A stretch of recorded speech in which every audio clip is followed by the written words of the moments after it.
To keep pace with the ever-changing landscape of marketing and advertising, let Clark Print Shop help you spot the trends and keep you in front of the pack with all your color printing needs. From business cards to invitations, menus to mugs, we can print anything you need on paper or your choice of over 3,000 promotional items. Visit www.clarkprintshop.com to browse our online catalog and place your order today, or call us at 276-889-3426. For a limited time, use the code iRacing for 23% off your first purchase. The staff at Clark Print Shop looks forward to handling all your color printing needs. In the heartland of our country, something magical is happening. At Walkin' and Rollin' Costumes, we know the power of community, of hands coming together to create wonders. These costumes are symbols of love, compassion, and inclusion. Your hands can craft dreams. Join us at Walkin' and Rollin' Costumes build events and be a part of something extraordinary. What's up, everyone? I am Joshua Banks, driver of the number 35 Matco Tool Supra. Comes back. He's going to send it to the inside. They're 3 wide for the race lead. They're going to Joshua Banks is going to win it. Unbelievable.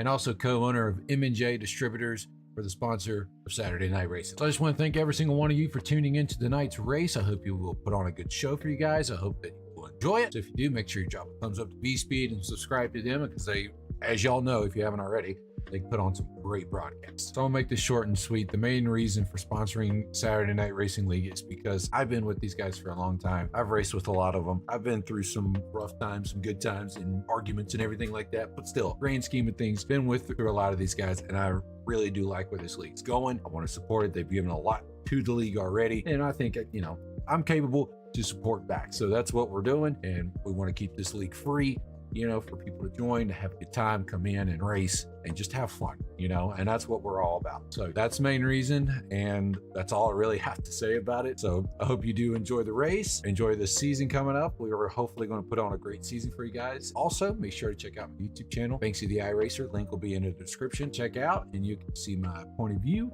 see what's happening on my end. If you want to watch it, it's completely fine. If not, no big deal. So come on over, hang out after the broadcast of this race, and hopefully we'll see you over there. If not, enjoy it, and I'll see you guys on track.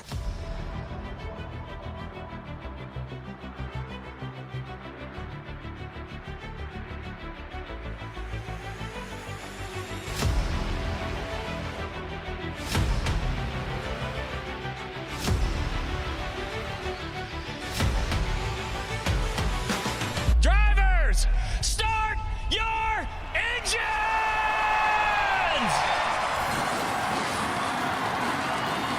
And for the first time this season, the Saturday Night Racing League, presented by M&J Distributors, is underway at Daytona.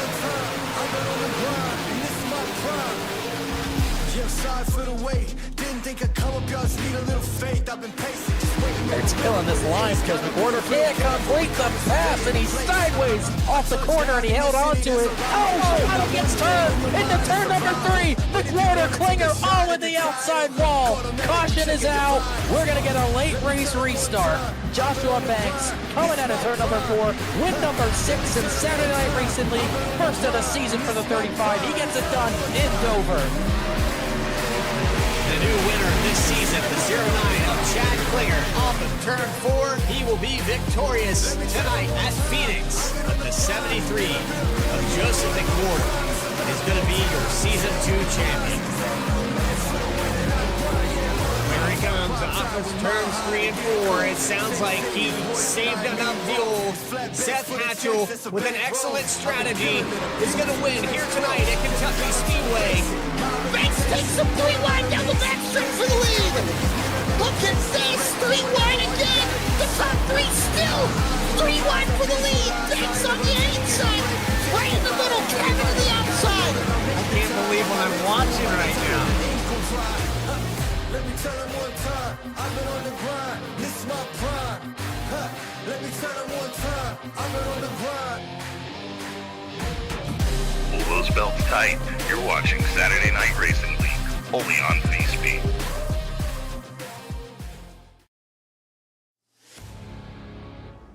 It's another throwback night, back-to-back at Charlotte. Here tonight for Saturday Night Racing League, but this time around, it's for the Cup Series.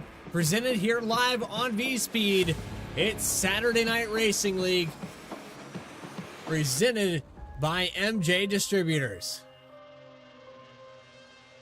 Welcome in, everybody. I'm your host, Bradley Cooper. Alongside me all season long, we have Connor Horn up in the broadcast booth. And here tonight, presented by 29 Graphics, it's another throwback. We had our Discord votes, we had our Challenger Series votes, but now it's time to focus on these paint schemes and these drivers who put it down for 12 races coming on 13 this week. And this should be a fun one for sure. They have a lot of good throwback schemes in the field tonight. My Discord's frozen. I hope you still hear me. But a lot of good throwbacks in a long race. I think that's one thing that we're going to see once we get 100 laps into this. Usually that means 40 to go. No, we got 200 laps, 300 miles tonight. Longest race of the season. Longest race of the season. This is going to be an extended coverage here for Saturday Night Racing League. But I think we'll get through it just fine. And we got Bristol, we got short track racing next week as we look at the schedule, and then it's on to Michigan for our 5-race chase. Iowa, Chicagoland, Dover, and Miami. Here to see the Bojangles logos in the chat. Go ahead and click on that link just above as we look around here at our points. Bailey Turner with his 5 wins, still a commanding lead. Got a great finish there last week, 75 points ahead. Everybody has been playing catch up with the 24. And it's been like that pretty much all season. I mean, no one's really been able to touch him, and we saw that once again a few weeks ago. But Adam Cabot able to take the victory last week, but obviously he's still pretty far down in points. Finally a multi-time winner this season, at least besides Bailey Turner, up to 8th in points, well clear of the cutoff line where Julio Villalobos Jr. sits right now. But yeah, Bailey Turner not challenged by Jeff Wright for the regular season title at any point this season, really. His lead is the biggest it's been all season at 75 points over Jeff Wright and Donnie Kite, who's 3rd in points. Great season for him so far. As we look at the track map, track info for Charlotte Motor Speedway, one of the 1.5 miles, the classic 1.5 miles, really. You got the dog legs, and you got some pretty tight corners, even though we should see some 3-wide action. Might even see some drivers dip some tires in the AstroTurf. Not grass down there on the front stretch, so that could come into play as well. 24-degree banking in those corners, a little bit of banking on the front straightaway. This is a pretty tight 1.5 miles, but it's a classic 1.5 miles. As you can see, the race analysis, 200 miles, longest race of the season, 200 laps, 300 miles tonight. Pit speed 45 miles an hour. You will go a lap down, maybe 2 if you pit under green. Still have the same amount of tire sets available, only 4 tire sets. So you have to really be careful with what you use tonight, as I believe that is actually different. I see the tire set limit at 7 in the iRacing session. So you do have a number of tires to use, so you won't have to really conserve any 3 green white checkers, 80% fuel per normal. Yeah, that's a mistake on my part, but with that, it's time to take you trackside and get that grid up on the screen. And starting on the pole, top spot here tonight, James Lehman is going to start in that 05, a 29.804. Ryan Carlisle will start his outside. Some new names up here on the top spot. Not surprising, this is one of those racetracks you get when you first start the service. Joseph McWhorter and AJ Servano will start 3rd and 4th position. Then we go on to row number 3 with Josh Adams, Ray Massey in 5th and 6th. 7th goes to Bailey Turner. Julio Villalobos Jr. will start in 8th position. And we're talking about the throwbacks. Well, we got a 3M24 and looks like the Joker there on the 45. Angelo Horonis will start in 9th position. Nick Hapiak in the 06 with a Mobile One theme paint scheme for Juicy Spider starting in 10th. I don't think he's the only Mobile One Juicy Spider car either. Reggie Ortega, I believe, the Miller Lite throwback, could be Kurt Busch, could be Rusty Wallace. I don't know, but he starts 11th. Joshua Banks starts in the 12th position, trying to finally get back in the winner's circle here. 13th position, Chad Klinger, I believe the Jeff Gordon 07 Pepsi Challenger car he won at Talladega with. I believe that's his scheme. He starts 13th. Case Licata starts 14th. 15th position, Andrew Talkanoff, the number 3, the Wheaties number 3. That's a throwback too. He starts 15th. Dakota Floyd starting in the 16th position. 17th position, behind those two, Nick Wood, the number 27. Logan Threlkeld in a believe a Jeremy Mayfield throwback starting in the 18th position as we take the 1 to go. 19th position, Elliott Butler, and a Bobby Labonte throwback alongside Max Koss. Throwback to Chase Elliott, I believe, his first career win, which was 7 years ago at this point, which is scary, and he starts 20th. 21st goes to Jeff J. Wright. A little bit off in qualifying. Eddie Trejo will start in 22nd, 23rd. Bryce Shoemaker, Caleb Weekly, and 24th. 25th, Chris Hodges with Adam Cabot, two-time winner back in 26th position. Stephon Davis going to start 27th in the number 60. Keith Shoemaker and his Dale Jr. throwback at 28th. 29th, Kenny Kibbe and J.R. Shepard electing not to take a time. 7 more cars to talk about is Mark McFadden electing not to grid. Brandon Wallace, Noah Mahalski, 31st and 32nd. Then you have Matt Shinosky, Philip Brewer, Austin Belkey, and Mark McFadden. Rounding out the field is Ben Latter in the number 64 and 37th position. So we'll get some zoom-ins on these paint schemes throughout this race, but James Lehman and the number 05, his first pole, I believe, of the season. Correct me if I'm wrong on that, Connor, but here we go for week number 13 as the pace car will get out of the way. Go ahead and check out those Discord links. In the chat, we've got a Google document to vote for your favorite paint scheme, but for 29 graphics, and Charlotte Motor Speedway, we're live and racing week 13 for Saturday night racing at Charlotte.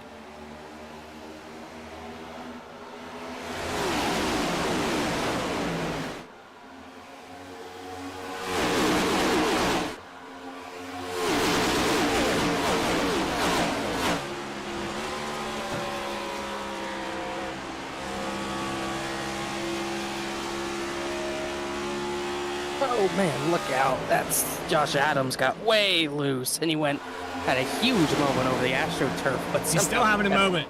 Somehow kept in the top 10. He's still having a moment there. They went 3 wide through the quad oval. This racetrack very narrow compared to tracks like Atlanta and Texas through that quad. Got loose off of 4, held on to it. Yeah, just getting back on the track was an achievement in itself, let alone staying in the top 10 positions just barely. But yeah, very narrow track compared to what we see at most mile-and-a-half racetracks. You're going to see people in the AstroTurf just trying to give each other room, and you'll see people flirting with the outside wall at every point of this track.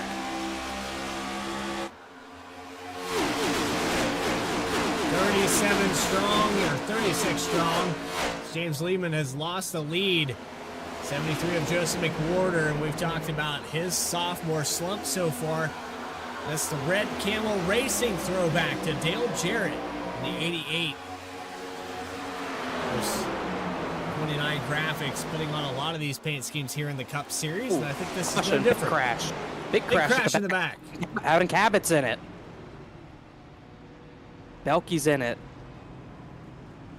Elliott Butler got damage. 98. J.R. Shepard, he's hot. He was high in the points. He's got big damage. It's 7th in points. It's 8th in points in that crash. Big hits. Let's check up out ahead. And I don't know who that was. Like, I think Elliott Butler. Maybe Elliott Butler and Cabot made the first contact. Not what you want to do if you're trying to go back to back. Looks like it starts with the 16 maybe and the 17. So right here, ooh, they make contact. Butler's 18 this week, and then bam, right there, Cabot comes across the track, and J.R. Shepard was trying to go right through it. Oh, and he got hit again by Ben Lafter. You see the run here off the corner with the 17. There's Jeff Wright also close to it. Drives up hard to the outside of Elliott Butler, and Butler kind of crowds him, maybe not thinking Adam's going to be there 3 wide this early to make contact, and then Cabot keeps coming across the track. Nowhere for J.R. Shepard to go, nowhere for Ben Lafter to go. Brandon Wallace looks like he slides through there, maybe no damage. But that's going to take at least I would think at least 1 or 2 drivers out of this race already, including Cabot. We know one thing about Cabot. If he comes out here to race, he's going to race it all the way out to the end. Yeah, I'd be surprised if his car survived that. You get a meatball these days in a cup car, you can't get back on track. And he got hit. I would assume he got some suspension damage. I'd be shocked if he gets back in this race. Your pole sitter falls back 1 position. Joseph McWhorter from 3rd spot finds his way to the lead. Ryan Carwile down 1 position. The shuffle around here for Josh Adams. Remember, he got loose there out of turn 4 back to 9th spot. But for guys that are in the top 10 in points, we're talking about these two right here. Here is Bailey Turner currently running in the 5th position. Then you go back to Jeff Wright. He's all the way back at 18th to start this race out. He even started further back than that. Yeah, you saw him and Cabot kind of right next to each other moving through the field, and Jeff Wright's able to survive all that chaos and already up at least 2 positions from where he started, and Cabot was right behind him. He had moved up even more positions than that to about, I would say, 20th or so, but 48 still lives to see another day, another Jimmy Johnson throwback, I believe. Probably one of his paint schemes, one of his foundation paint schemes. I believe he always ran those at Auto Club. At least that's how I remember. I always remember seeing those cars at the Summer Auto Club race, or I guess the Labor Day Auto Club race, and they always looked good. He's going to try to get that one to the front, not sporting a soda on his hood for once. Well, we've had the battle between Coca-Cola and Pepsi. Coke Zero, to be exact. So zero sugar on the hood of the 24 for 99% of the season so far. As Joseph McWhorter finds his way to the inside of James Lehman, your pole sitter for this restart. Very early caution, took it 3 wide out of 4. The 18-17 trigger a multi-car incident. But here we go for lap number 8. We're going to restart. McWhorter will be the command car. We'll continue to look through this field. So many throwbacks just behind on this restart. Ryan Carwile in the 71. His, what could be Jeff Burton, could be Ward Burton, it could be a number of different drivers. Scott Wimmer. Scott Wimmer. Dave Blaney. Either one. No Ward Burton, that's my guess. Here we go. McWhorter onto the loud pedal. Let's take this restart on board as it clouds up here. We're going to hit nightfall at some point as we pick up right where we left off in the Challenger Series.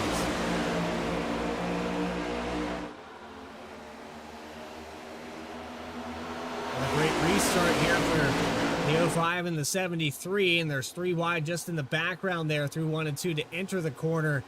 Side by side continues all the way through this field. Lehman got to the inside of Joseph McWhorter, but I think McWhorter's fine with giving him that bottom line just to defend on the outside and side draft him back, and Lehman just can't get that run out of the corner that he needs to, being pinched to the bottom, so McWhorter's going to keep giving that the entire first run of this race. And he'll give dirty air gladly to the 05 out of turns 1 and 2. We talk about the bubble in this car. It is so difficult to follow one another. You can see through this field everybody that's on the bottom following nose to tail, and then a few stragglers. You have the 33 of AJ Stravado, who chose the high line through that turn. He gained a spot, now working his way back towards 4th. You're already seeing Lehman go up to the high side, just trying to see what he can do up there, but you are seeing majority, kind of like last week, majority of the drivers are trying to run the bottom line for the start of this race. You'll see that groove move up as this race goes on. Primarily, the best line near the end will almost certainly be that seam in the middle of the racetrack, but that bottom, that blue and white painted line will be where you want to be right now. Through this top 10, there's Josh Adams in the number 6. We'll get a zoom in on that machine. I want to say that is definitely a Penske throwback for him. Racing alongside with the 2 of Reggie Ortega, another Penske throwback, Miller Lite. Right now they're trying to go side by side with each other. Adams still trying to recover from that slide on lap number 1. He's fallen back to that 10th position, trying to get 9th back from Ortega. Just not quite able to do that as they're 2x2 in that little pack right now. The top two are getting away. McWhorter and Lehman really have no pressure on because they're side by side for third. Bailey Turner, Brian Carwell have been side by side pretty much since the start of this race. Speaking of Penske throwbacks, here's another one for you as we ride on board with Logan Threlkeld. Santa, and I'm not quite sure what kind of wig he has on tonight here. Be the Doc judge Brown. of that. Doc Brown, active feature. That's what we'll go with. Just side by side for the lead again. Maybe that's a Santa wig, I'm not sure. But either way, he's kind of in a hornet's nest right now. There's cars everywhere in the mid-pack right now. At the front of it is Chad Klinger, but that pack stretches all the way back almost to Kenny Kibbe back in 24th. But there's a lot of cars trying to get to the front in a short amount of time, even though we have about 270-something miles to go almost certainly. And even fifth on backs getting packed up. They're 2x2. Villalobos, Stravato side by side for about the fifth position. And then Bridge Ortega trying to get another spot from Ray Massey in behind, as meanwhile at the front, James Lehman got the lead back. Lehman back on the top spot. You saw that 3 wide there for a brief moment with Threlkeld in the middle, 21 actually in the middle there, and he backs out of it. Eddie Trejo thought better of that situation.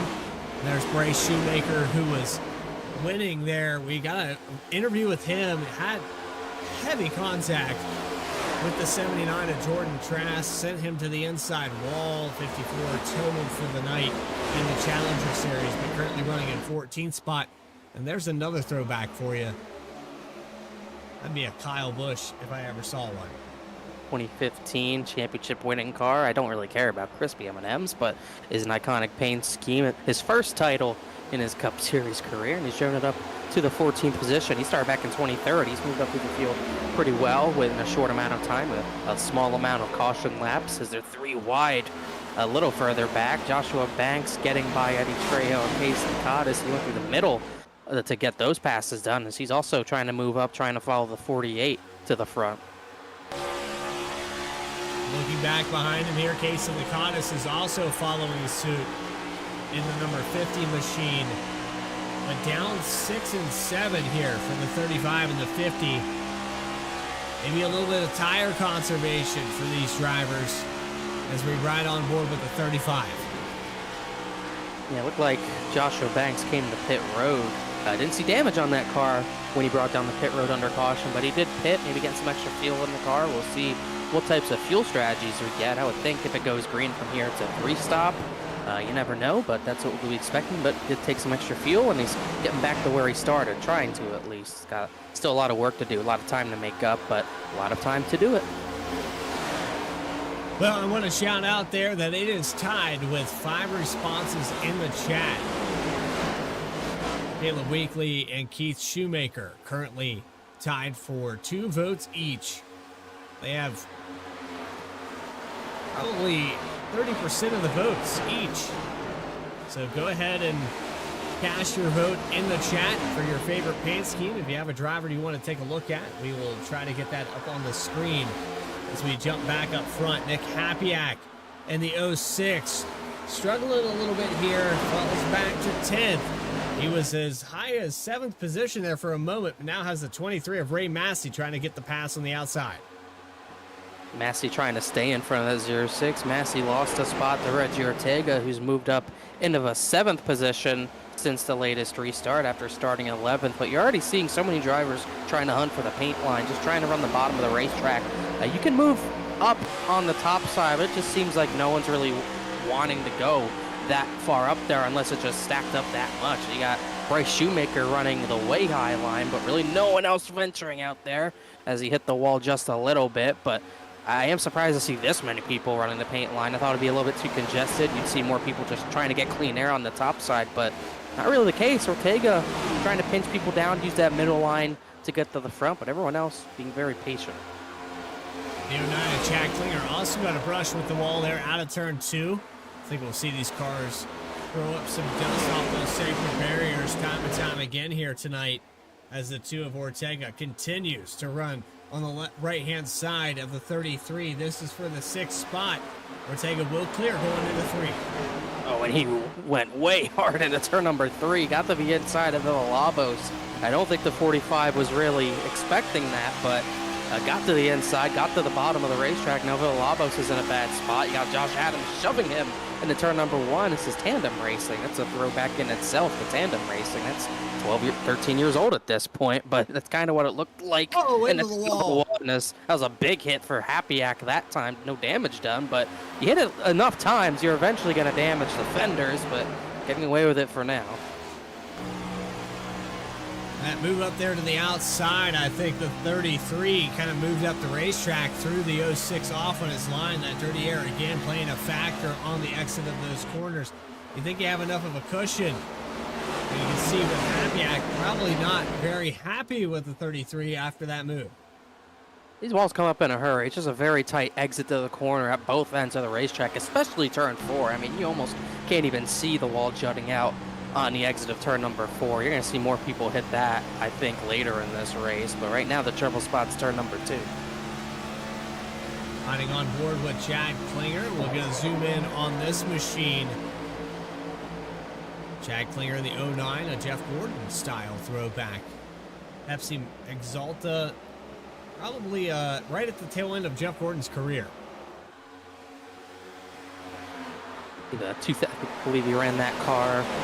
Looks like 2007 car, so a little later in his career for sure. And it looks good. He won the race at Talladega, I believe, in that paint scheme as he's moved up through the field like Jeff Gordon would. At least I said that, but it's actually stayed in the 13th position for the time being. Looking for 12th and maybe even 11th. Looking 3 wide in the middle. Be very aggressive move to make. Well, not even an eighth of the way through this race, as he's going to think better of it, lay back. But the guy really moving through the field is Jimmy Johnson, his pseudo teammate tonight. Jeff Wright, he's up to 16th, started 21st. But even behind him, Noah Mahalski in the 03 started 32nd. He's gone through pretty much half the field, so he's had a pretty good run tonight. He's looking to go back-to-back. He won the Challenger Series race, leading the most laps, and he looks fast already tonight. Look on here with the 03. No throwback on that machine. 17th position. You're going to claw your way up through this field. It's a long race here tonight. Longest of the season. But you're still seeing the approach from some of these guys, Connor, where it's a normal day at the office. On the wall.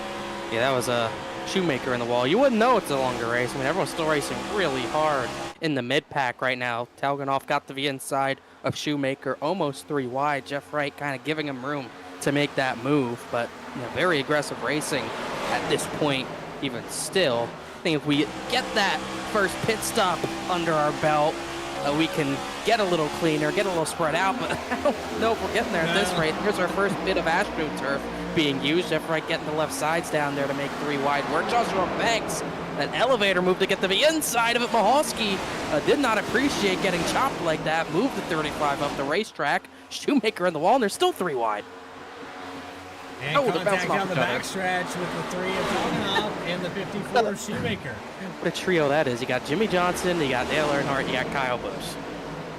How would that end in real life? We might get a preview of it. There's still 3 wide. Not giving an inch here. There you go. That settles that.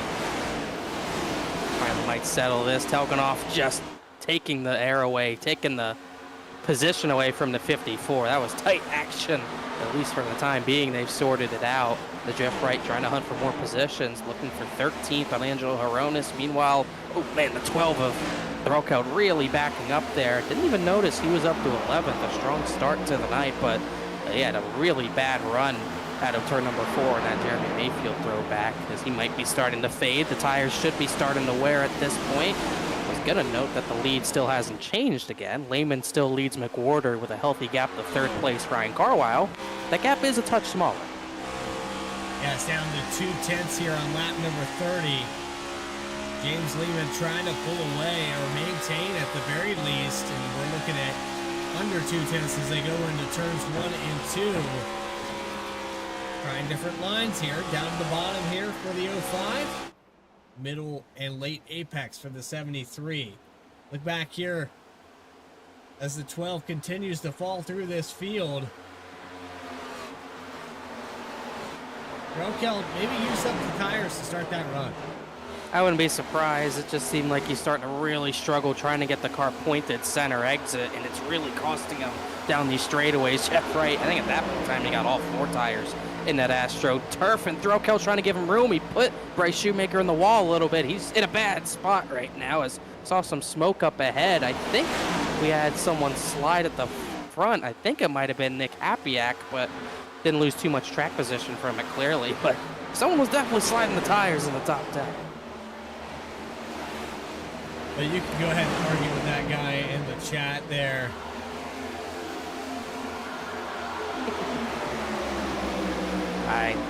Caramel ones are better. That's my beef. Peanut or peanut butter? Peanut butter is good too. Oh man, I can't believe how tightly packed these guys still are. Oh, there's contact at the front. 33 Stravato all the way onto the apron. I think he and the 45 of Villalobos were having a little bit of a fight there out of the corner, and it maybe went sour. Ray Massey may be involved as well. He had been working on the 45 for at least 5-10 laps at this point, and it's actually Ray Massey that gets into Villalobos.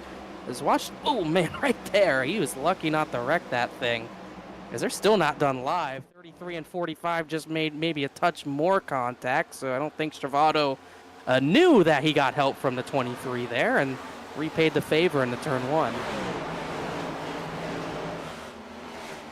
Go on here for lap 35. We've stayed green now for about 20 laps. James Lehman's lead just over a tenth of a second. As you go through this field, though, clean air appears to be the place you want to be. Where's it going to be, though, 15, 20 laps from now? We might see that group move up even another lane once we get to the end of this fuel run. I think if you're trying to 3-stop this race, lap number 50, you'll probably see some drivers pit. With an 80% fuel tank, I'd be shocked if you saw drivers get the lap 66, 67. If you want a 2-stop, you got to go there. And I personally don't see that happening, but we'll see. 15 laps, I think you'll start to see some drivers peel off into pit lane. Very sketchy pit entry because A, it's a pretty, flat entry, obviously, but B, there's a wall that you got to deal with. You got barrels you can hit, which is not really something you're used to seeing on a 1.5 miles. I still don't know why that wall's there. I don't know if it's there in real life anymore even, but you got a wall to deal with. So pitting from the bottom is very tough, especially at a track this tight. You really don't have the room that you even have at Kansas where we were last week. But that groove, we should see move up throughout the race, but it already looks like, at least at this point, we're running a lot of drivers running that bottom of the racetrack, and Bill McWhorter wants to lead back because Lehman is kind of holding him up here, as Lehman actually moved up the track himself to keep the 73 behind, but you can tell McWhorter's tires are in much better shape.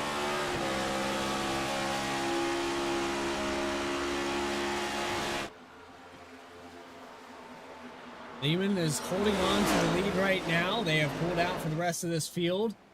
Over a full second, you got to go all the way back to your 5-time winner, Bailey Turner, as we see the pass to the lead now down the backstretch. McWhorter has led some laps here today. Looking for it. 12th lap led now as he goes by. Looking for lap lead number 12. He's just really looking to get back in the winner's circle. Yeah, he doesn't want to give it up. I mean, that clean air is important. You want to keep it. Technically, they both have clean air side by side, but they'll be slowing each other down the more they do this, and Lehman wanted to clear up. He just couldn't do it, as I don't think he's going to be able to fight this much longer. Still has that gap over Carwile, who's been solidly in that third position. But he's trying to keep... Oh, he got into him there a little bit. Tell you what, you would not know this is a longer race the way these guys are racing. It's going to give Carwile some more room. I think McWhorter's going to side draft him a little harder that time, saying, hey, why are you doing this? We just got to lap 40. Give me some space. As there's a slide job and a perfect crossover. There's Ryan Carwile slowly creeping up on this battle, just behind, 4/10 of a second behind. McWhorter, this will be a big race for him. He has not won in this series since June of last year, as almost both the top two knocked the wall down there. So this will be a pretty big race for McWhorter in the next gen car he's openly struggled with. He's openly complained about it. If he could just have a good run here, it'd be great. But getting back in the winner's circle after 11 months, I think he'd like that even more. Jeff Wright has found his way into the top 10 now. Up 11 positions for the number 48 machine. He got around Nick Hapiak for 10th spot just now. Looking at Chad Klinger just in front of him in the 09. You can see even still near a little further back in this field in 12th, you're still seeing battling, but the top 11 for the most part, have single filed out. AJ Stravano just got around Angelo Horonis for 6th, but for the most part, it's pretty single file with the top 11. The battling really is 12th on back. Richie Ortega, he's really faded as well as Logan Threlkeld. Both those Penske throwbacks are fading to the rear as Kenny Kibbe, a little bit of a boot from Noah Mahalski there through the corner. Bryce Shoemaker, another driver, who's kind of faded a little further back as this run's gone long. It changes the mentality here, Connor, when you have a race that goes long like this. Your approach to the tires in a car that everybody's still not quite familiar with, and the way it handles, how it responds to what you do to it, they're going to pay the price. And we're still on the same fuel. So 7 tires in the pits makes sense here tonight. I feel like that means you should have 6 extra sets, so you should not end up being much of a tire lottery. You should have, for certain, a set of tires near the end of this race, but maybe give some drivers more flexibility and more security, knowing that, hey, if I take this set of tires, maybe undercut, and if there's a yellow at a bad point, I have a set of tires to put on and not be shafted by whatever yellow, whatever this race throws at me. So adds a little bit more flexibility for other driver strategy. And surprising to me, we're not fully at nighttime yet, but I am surprised to see the amount of fall off. It's a 1.5 seconds of fall off, maybe closer to 1.4, but that's a lot of fall off for a race this late at night already.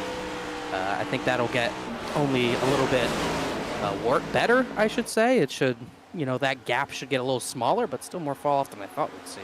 Hard impact with the outside wall just now for Logan Threlkeld as he was trying to clear the 03 of Noah Mahalski. Mahalski had gotten into the back. I think that was the 45 of Julio Villalobos, and now the 03 will go look to the inside. Andrew Toganoff is falling back here to 20th position. Casey Lakatos just behind him. There's Bryce Shoemaker, who is also continuing to fall through this field. Shoemaker still up 4 spots. You gotta wonder how many of these guys used it up to just gain these positions.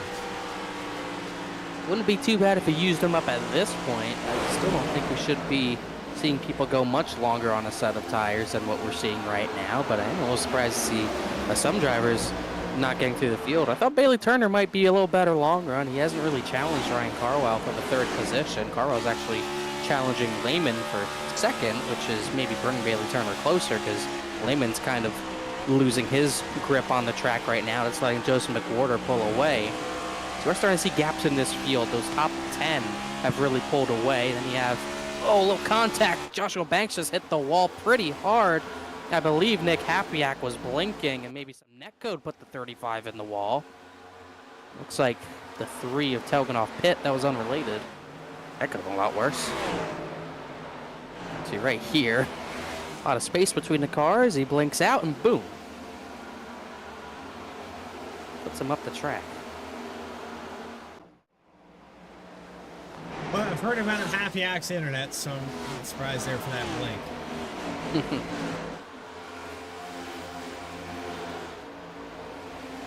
Andrew Telganoff is really the first driver to pit at all, I believe. I think maybe one other driver pit in Nick Wood, who was running about 32nd, but Telganoff running top 20, first driver to pit. A little early, but not too early. So we'll see who wants to react.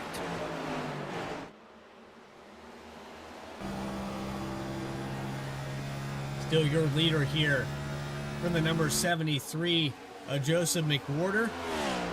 He has now stretched that lead out to over half a second. You're looking back here with Ryan Carwile, Bailey Turner, James Lehman.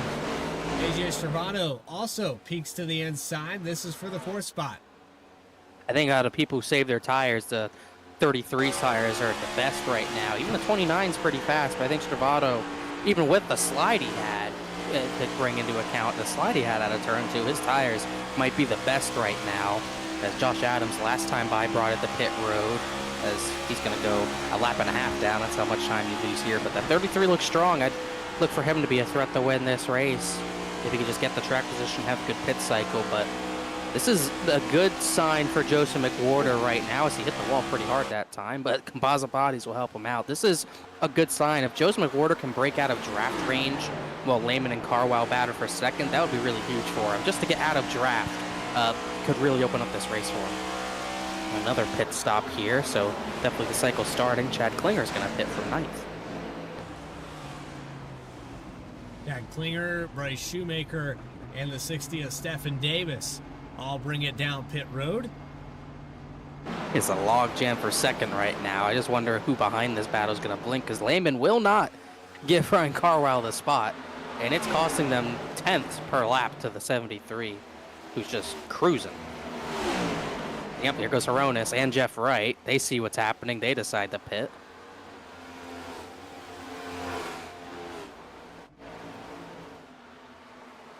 Can't look away from this battle. A quarter of the way through this event. From Charlotte Motor Speedway, Throwback Night, presented by 29 Graphics, and you're looking at all of these schemes out on the racetrack. Again, that link in the chat.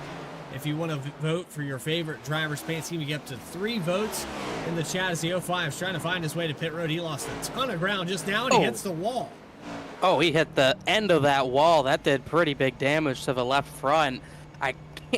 I thought he had a problem. I can't believe he was trying to pit from the top side. Thankfully, he had room behind Ray Massey to do that, but not only did he pit from the outside, which is just an absolute no, he hit the inside wall. Now he's got damage. He's either going to have to repair here, or he's going to have to handle that for the rest of the next run, as this brings everyone in. McWhorter's going to pit. Here comes Carwile. Bailey Turner's going to lead his first lap of the event, but majority of the field coming down now. Ortega's in. Logan Threlkel just hit the wall because Villalobos was pitting in front of him, so now the 12 has damage.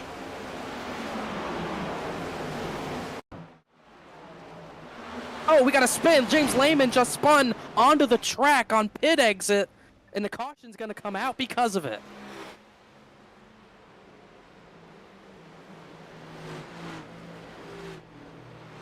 What a disaster for Lehman.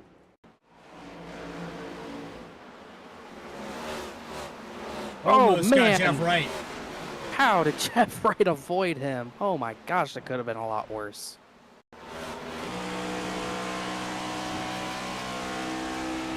It's just stuff like that this season. Lehman has raw speed. He just can't finish races. This is another one to add to the collection. Just loose right there. And oh my gosh. Heads up move, Jeff Wright. Oh, man, that was as scary as it could be. And he somehow didn't hit the wall in doing it. Wow, that's chaotic. So right here, hits a bump, and he just loses the car. Break for the people who didn't pit. Annoying for the people who did, because almost everyone who pit is going to be trapped a lap down, have to take the wave. Well, guys like Bailey Turner, Joshua Banks, well, they win basically this lottery, and they can almost certainly cycle to start on the front few rows. Lights have come on here at Charlotte as the 24 finds his way, leads him down pit road. 4 tires and fuel guaranteed for Bailey Turner. And how many times has this 24 car been on the right side of this strategy? More times than not is the simple answer. Now, one person who at least will somewhat benefit from this is Joseph McWhorter, who was leading majority of this race, I believe. I can't tell if he got the lucky dog. I thought he was going around. Maybe not. So maybe he's not the lucky dog. I couldn't quite tell who was. But you can see the amount of drivers who are going to have to cycle and take this wave around.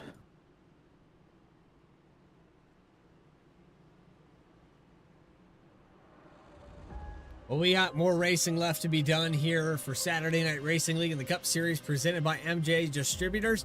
It's Throwback Night. presented by 29 Graphics. More coverage will continue here on VSPEED in just a moment.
Drivers, start your printers.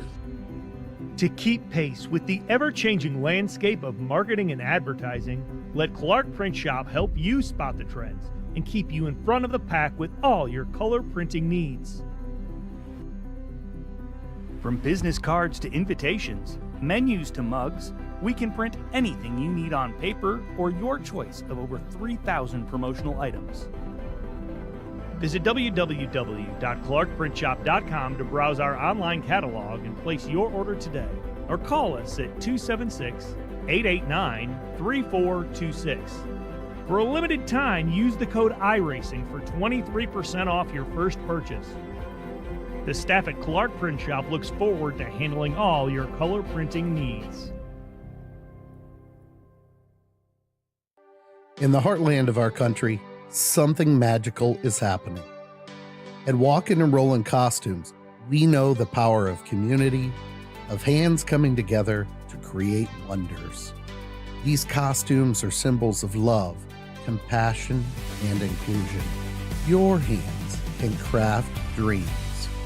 Join us at Walkin' and Rollin' Costumes build events and be a part of something extraordinary.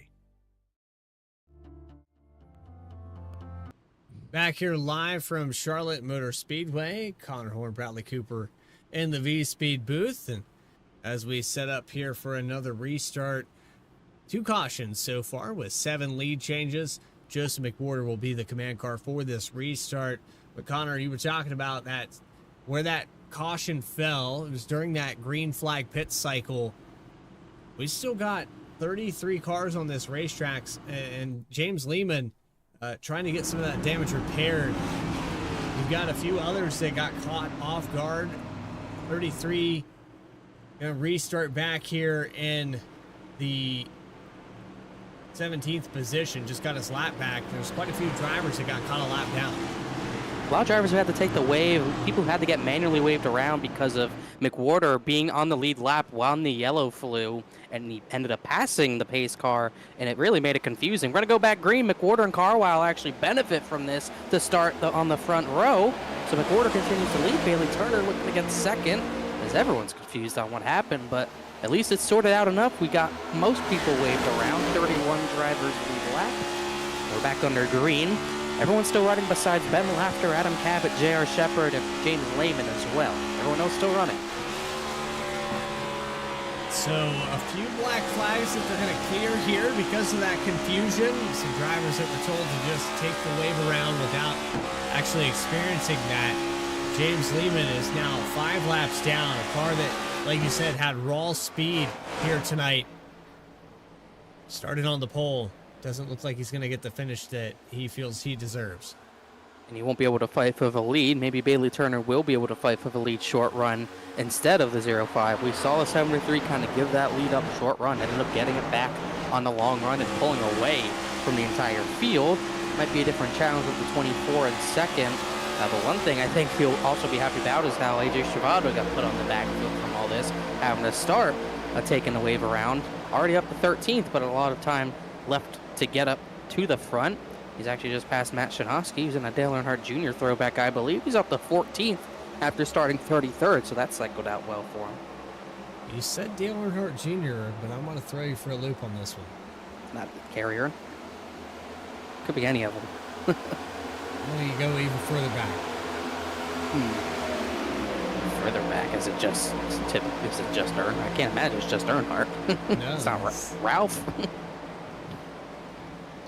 I think you need to think outside of the Earnhardts for this one. I don't know if I'm good at that. Lay it on me. All right, so the 31 car here tonight is a throwback to Neil Bonnet, 1993. Oh, yeah. I didn't know he ran that scheme, but yep, he did run the number 31. My mistake, I was thinking Earnhardt family. Mom and Pop's on the hood. Either way, he's giving it a good run. And he's had some decent runs this season, just not enough to break into victory lane. 2 top 10s on the season. In the picture for the chase at this point, 14th in points. Exactly where he runs.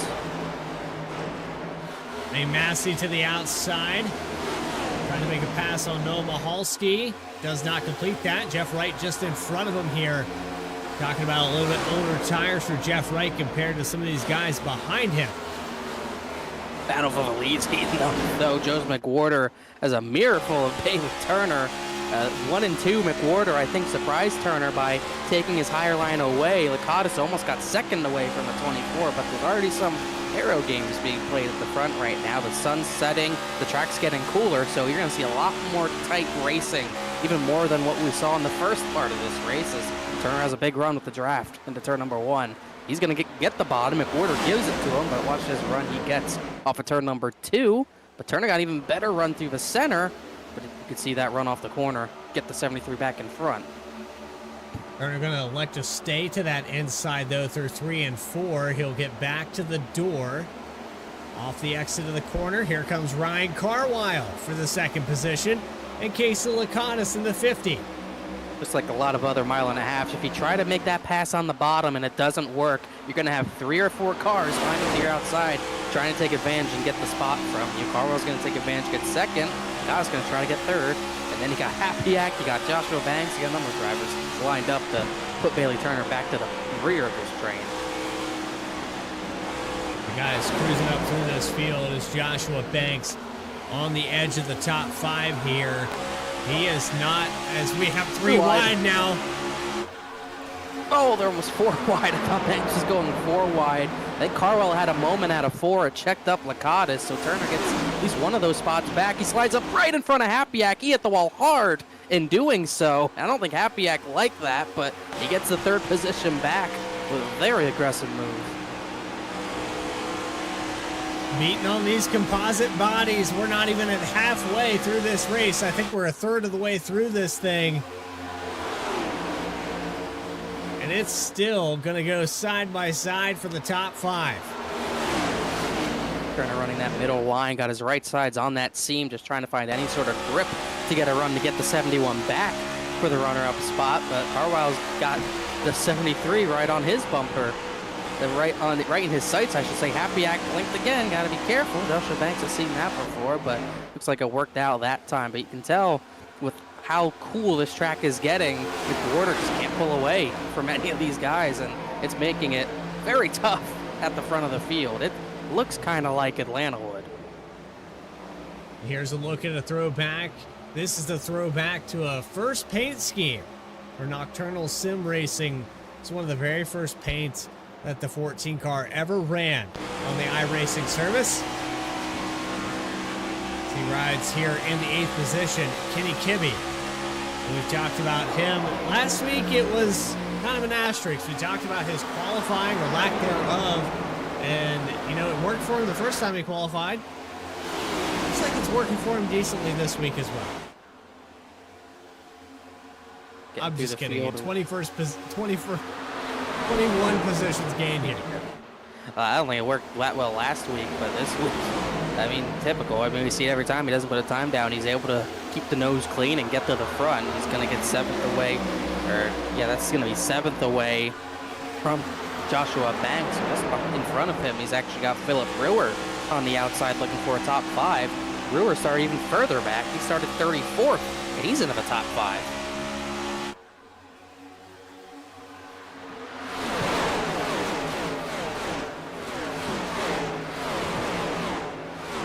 Look at this field span around this entire racetrack as they look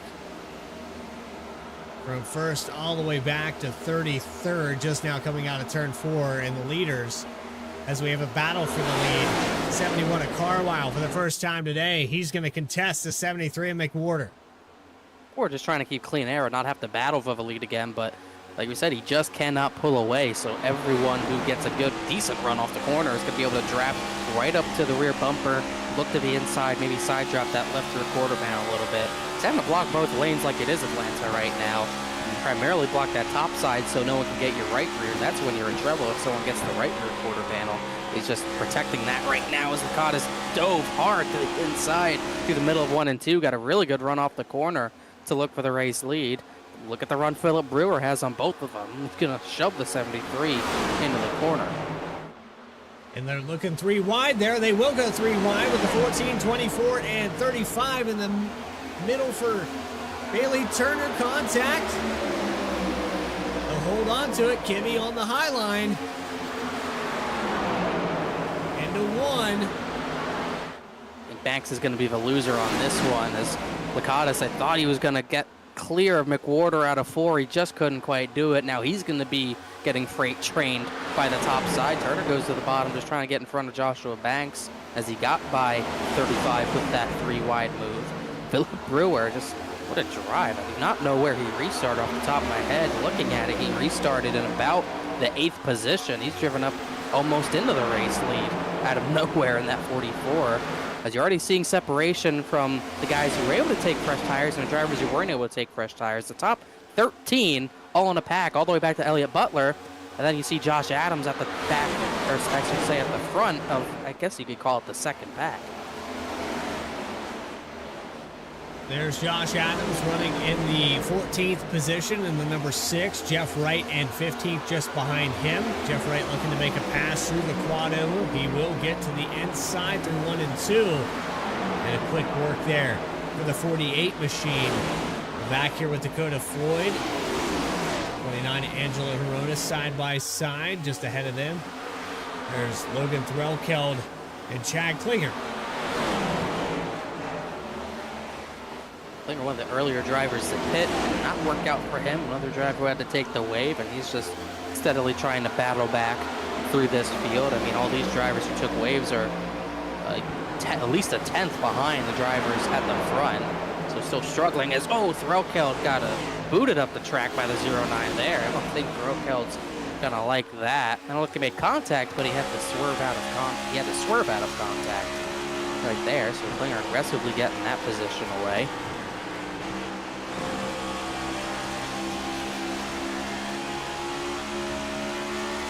Right on board with Santa here yet again. Some other drivers in this broadcast that have driver cameras, and one of them that we need to bring up. It's the 13. And we're going to look at this one yet today. It's Caleb Weekly in the GoDaddy throwback. Sorry, they're making contact for the lead. Philip Brewer kind of missed the corner, but it is a nice Danica Patrick throwback and giving it a decent ride, at least for the time being. Kind of hovering where they started, running 26th right now, but got top of the lead for a moment. Well, let's make Gmail Weekly proud here. Let's put the 13 up on the screen and Weekly acknowledging that camera for just a moment there.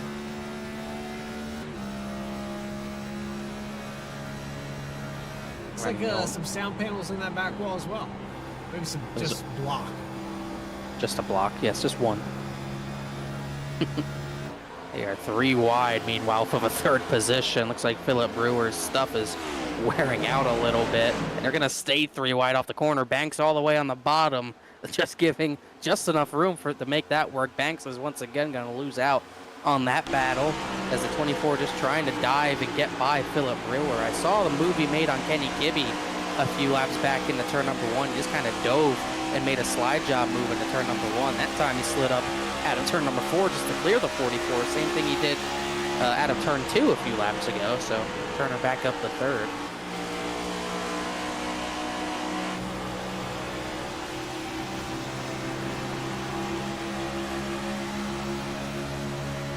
All the camera angles I can possibly give you here, Connor, to see this battle. Or the better. How about this one? A little check up there from the 14 as we hit it. So like the real life ones you can see on Max every Sunday. Finally starting to see this pack get a little bit more spread out. McWhorter still leads. Carwile, I think he's starting to fade a little bit. Bailey Turner's times looked pretty good last time by. Christopher Hodges was actually faster than everyone else ahead of him in the top 5, top 6 or 7 last time by.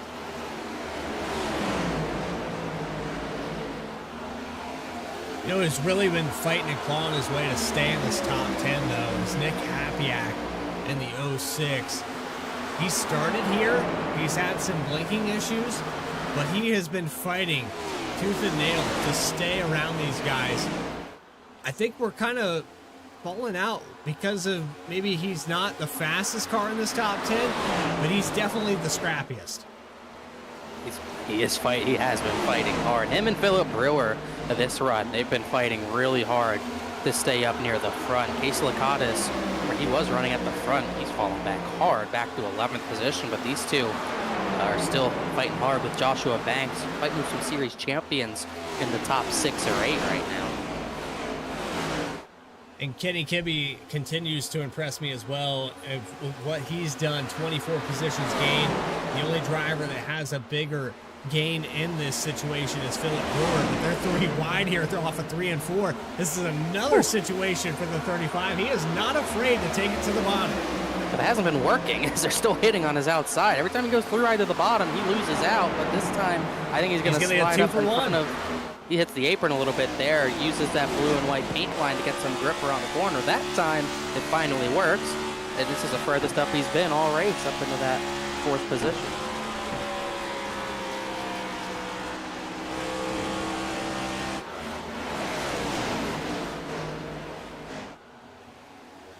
The battles continue, but Joseph McWhorter has benefited the most from these guys racing the way they have.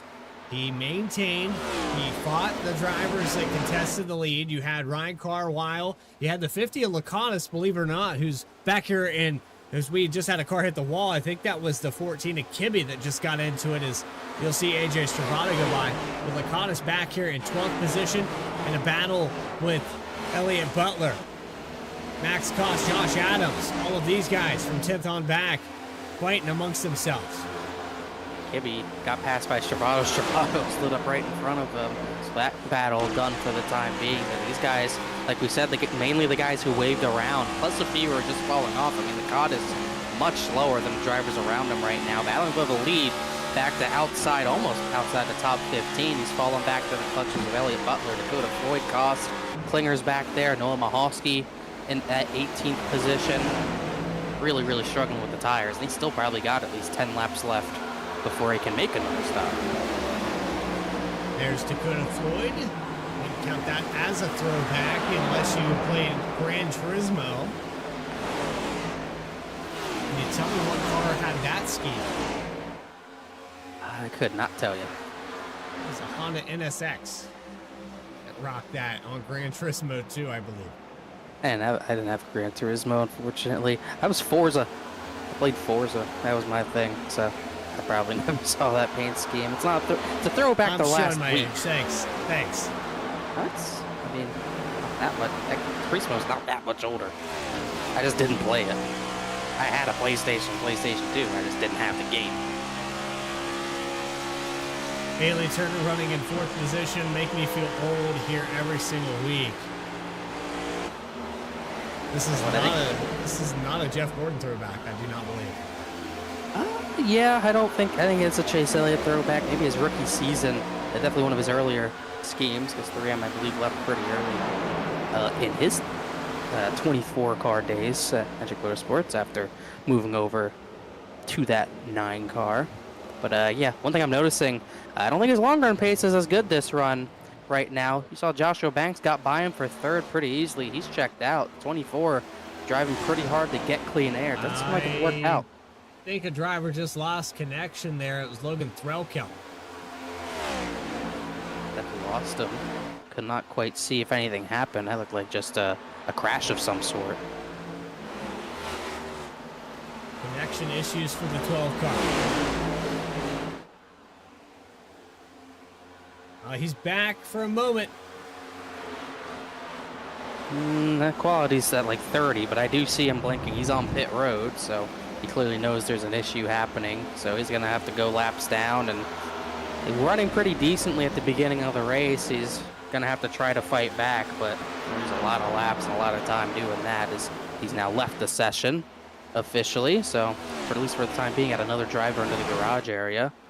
It's only one driver running on track that's laps down, and that's Villalobos, who's 2 down. I think he got voluntold by his ISP just now. One way to put it. So I believe Julio Villalobos, I might be wrong, but looking at the replay before we went back green, he went 2 laps down. I believe he ran out of fuel and could not make it to a stall. That's what it looked like to me. His car would not roll to a stall, so he had to reset and get the tow. I believe that's why he stuck 2 laps down.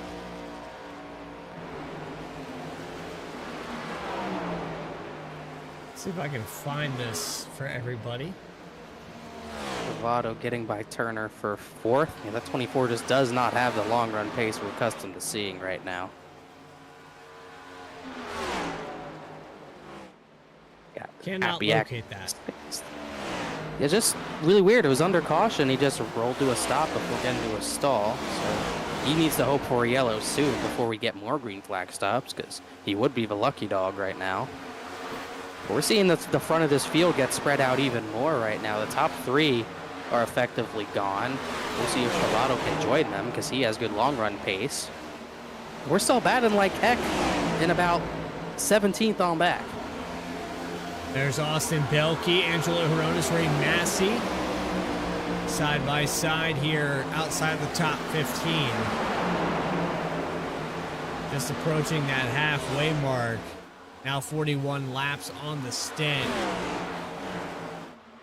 Some of these guys that are cycled different on strategy, with Bailey Turner, Nick Hapiak, 39 laps on this stint. They could go a little bit further, but this puts everybody in a yellow flag. It 60. is Stephen Davis. Big hit. Here's what Villalobos needed, I believe.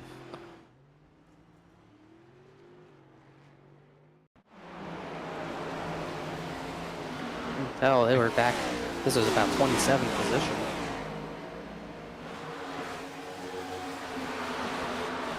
Let's see.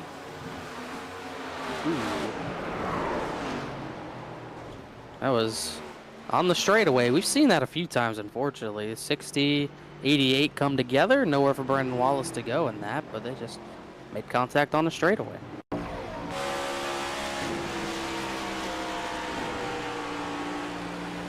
And this should bring everybody down pit road to even out those tires, Connor. It's going to put us back in that strategy we had at the beginning of this race. But watch this contact here. 88 and the 60 lean on each other. Nowhere for the 99 to go. Yeah, I was just pinching to the wall. I don't know when that became a thing in iRacing, what's the word, racecraft, but it's caused way too many crashes the past like 2 or 3 years on iRacing, and there's just no reason for it, but it's caused yet another crash, as this will make things interesting for lap 100, because not only is lap 100 obviously halfway, but I believe $29, courtesy of 29 Graphics, goes to the leader at lap 100, so I don't believe we saw any drivers stay out, because that would kind of hurt your strategy. Did see Case Lacatus roll through his pit stall, but that's something he usually does. It's Joseph McWhorter who gets out of pit lane first anyways, then Carwile, Banks, Travado, Bailey, Turner. So an update here on that link. And we'll repost that as well. Vote for your favorite drivers. There's the link right now in the chat. It is a 3-way tie between Caleb Weekly, Logan Threlkeld, and Keith Shoemaker.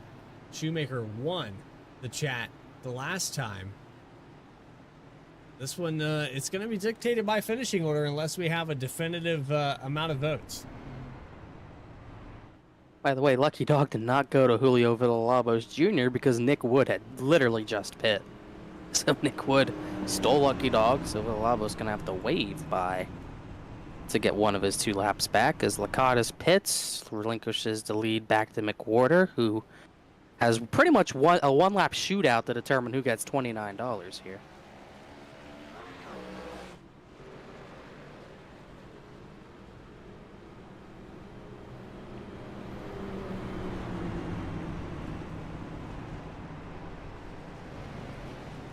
So is this specific to throwback schemes? I don't know.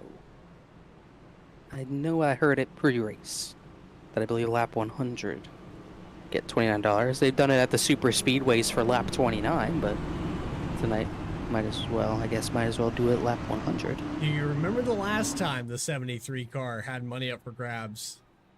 It didn't go well, but this is a very different well. very different situation. I think the rules are understood this time.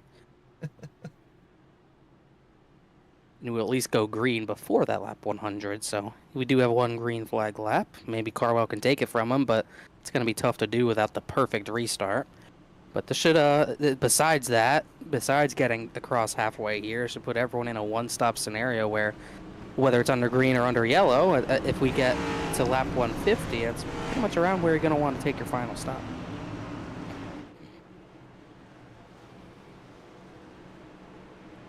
McWhorter, Carwile, Banks, Stravato, and Turner, the top 5.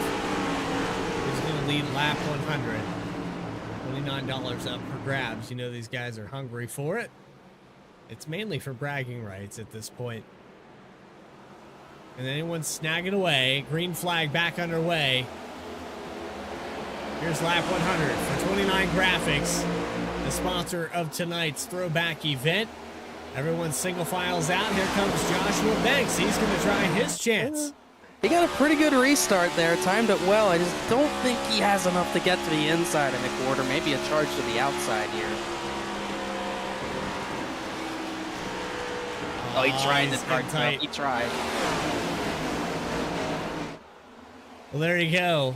Joseph McWhorter, $29 richer as they cross the line for lap 100. Now into 101.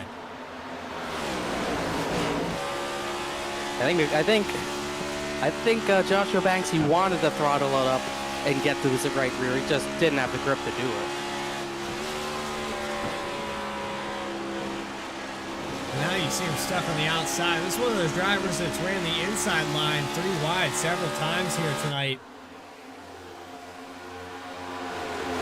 Here comes Bailey Turner giving a push to AJ Stravato as they go into 1 and 2 rather. And Nick Hapiak in the 06 back alongside there. There's Jeff Wright in the background. Oh, the 35 gives a boot to the 24. No love lost between those two. He's still hitting them into turn number 3. A lot of contact between those two as the 35 loses some pretty key track position there after having a pretty darn good restart. I think notably Stravato getting the third. He looked to be the fastest car long run. He just hasn't had the opportunity to fight for that lead, and now he's looking for second.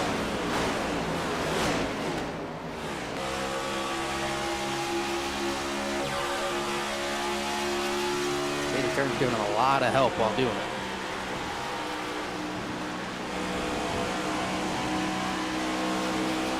Turner has been one of those drivers. I can't quite read him. He is selfless at some points of the race, and then other times he just goes for it. Right here is a prime example. He's selfless. He gets the 33 around, but maybe a hidden motive behind getting that 33 clear of the 71 is he's looking for the position for second now. Might try to look for the second position. Oh man, Kibbe, big crash. Philip Brewer, Kenny Kibbe, 51's in it.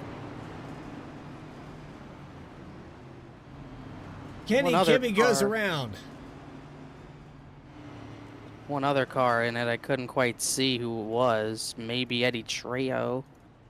I don't think so. No, that was. I believe that was Reggie Ortega, and I think Brewer just turned him. Same thing, trying to pinch to the wall too hard. There's no point in it. It only causes crashes, and that's the second one caused by it. And it was Eddie Trejo who barely avoided Kenny Kibbe, but he actually might have hit Philip Brewer. Yellow flag comes out here on lap 105. There's the pinch. Leaning on each other. We're taking nowhere to go. 57 of Dakota Floyd. I think that was the 51 of Chris Hodges as well. They got a piece of it. 21 just barely missed the 44 there. There's just no point for it. I mean, I think the 14 comes down a touch, but you don't need to be trying to pinch someone to the outside that hard at this point. Unless it's like 5 to go for the lead, I don't see a point in it at any point. And it's something, for some reason, people are just fine with on iRacing. It happens in every single league, and it causes crashes in every single league. I got turned in a league I was doing for fun on Tuesday, and it turned up not being fun because of that. I guess because how strong side draft is now, that's just become a normal thing to do, and just, I don't see a point in it. It only causes issues.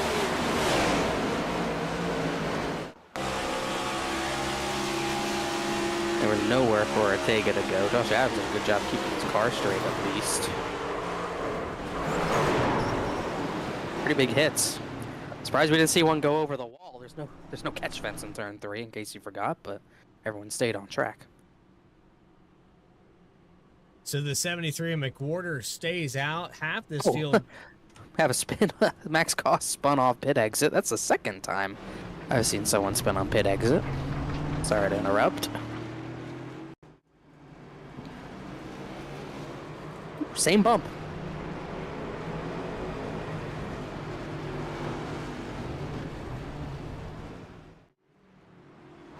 I tell you, I love the iRacing service, but this car is so unpredictable.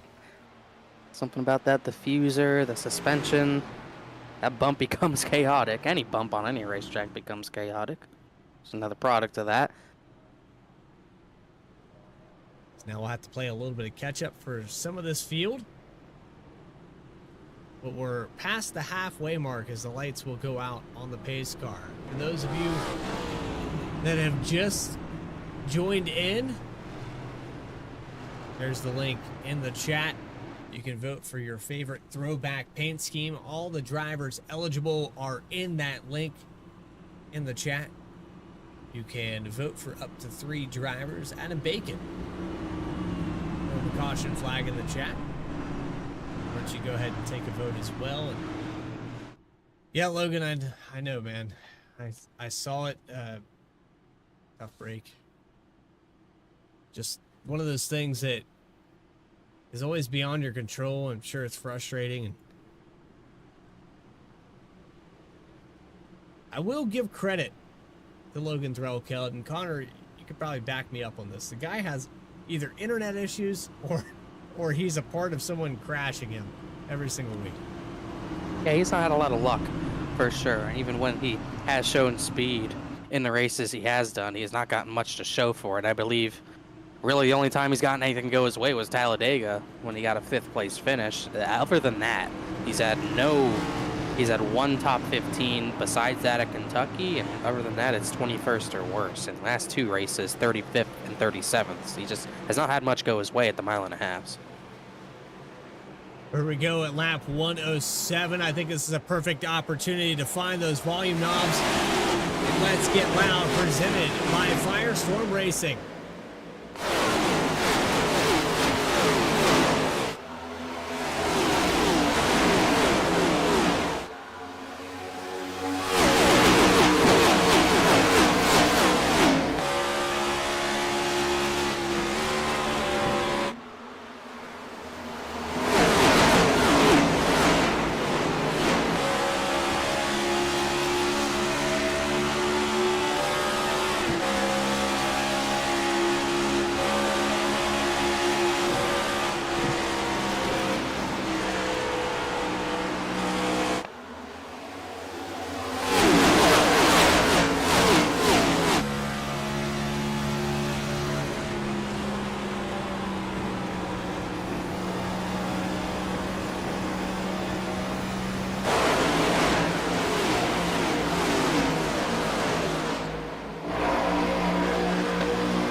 by FireStorm Racing. Joseph McWhorter still your leader. We've seen a lot of contact with this wall here as of late, Connor.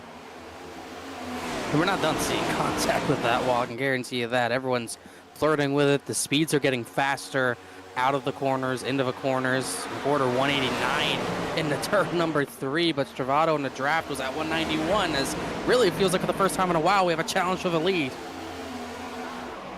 Side by side with the 73 and the 33, and Bailey Turner looking to maybe take it 3 wide. He peeks to the inside through 1 and 2. I think he's going to shove the 33 by all the way if he can. You see the 73 getting a good run out of the corner, but just can't quite get away when Stravato's getting that bump draft down the straightaways. I think if Stravato could, he would drive in hard into 3 and slide up in front of him, but McWhorter, as aggressive of defense as we've seen him have today already, pinching hard, pinching the 33 hard to the bottom of the track. Appreciate that. Get Loud Productions coming in here to the chat. Make sure you guys cast those votes, and I'll try to periodically keep posting there. We been doing that to FireStorm Racing. I think it was 29 graphics last year. I love it as we see a change for the lead here on lap 114. AJ Stravato takes over the top spot. We're halfway past at our 200 lap event. 300 miles here from Charlotte, longest race of the season. And AJ Stravato will lead his first laps of the day. And it's a helpless feeling if you're McWhorter. You got no teammates, you got 2 teammates working against you, nothing you can do. And if he tries to pass Stravato to the inside, you know Bailey Turner's just going to go to his right rear and pass him. So it's almost like a no-win situation right now, as the real battle's for fourth, as Banks got pushed up the track by the 71 of Carlisle there. As I say that, there goes McWhorter looking for the lead to the inside, but I just don't know why you do that. You know Bailey Turner's not going to push you. Challenge for the top spot again. Bailey Turner chooses the 33 on the high line here. That's your 5-time winner this season. And AJ Stravato is going to snag away a bigger lead as the 24 goes on around for second.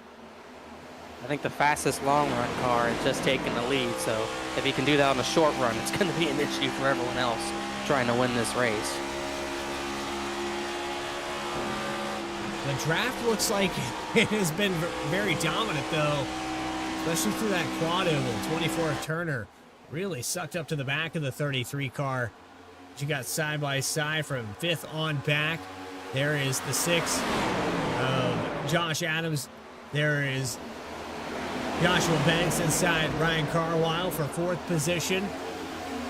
It's everybody trying the inside because they get that draft, Connor, and once they get to the inside, it just scrubs the speed off. There's not much you can do. I mean, you're getting side drafted on the right side. It's going to slow you down even more. And then you get everyone trying to get your right rear. It just becomes worse and worse for you. Not much you can do at that point. When you try to make that move to the bottom, it doesn't work. There's a big move by McWhorter. He tried to maybe take Turner by surprise, get to his inside. Couldn't quite do it. But now you're seeing Joshua Banks moving up the racetrack, getting back by Ryan Carlisle, at least trying to, but really no bump drafting help for that spot. A little 2x2. Jeff Wright, this is the first up we've seen the 48 in a while, ever since we got kind of trapped by that first caution of the race. He's back up into the top 5 as McWhorter, I thought he was about to turn Bailey Turner out of turn 2. He got really close to that rear bumper. We got plenty of time here, so let's take a look at another race car that has a throwback paint scheme. It's Andrew Telmanoff in the number 3 Goodrich Wheaties machine. Definitely a shout out to Dale Earnhardt Sr. and one of those iconic paint schemes. Maybe you can help me out here, Connor, where that car was on the racetrack. I believe an all-star race sometime in the late 90s. I don't quite remember the specific race, as I probably wasn't alive for it. Just quick Google search says 1997. I believe 1997 all-star race. You weren't alive. Yeah, definitely not.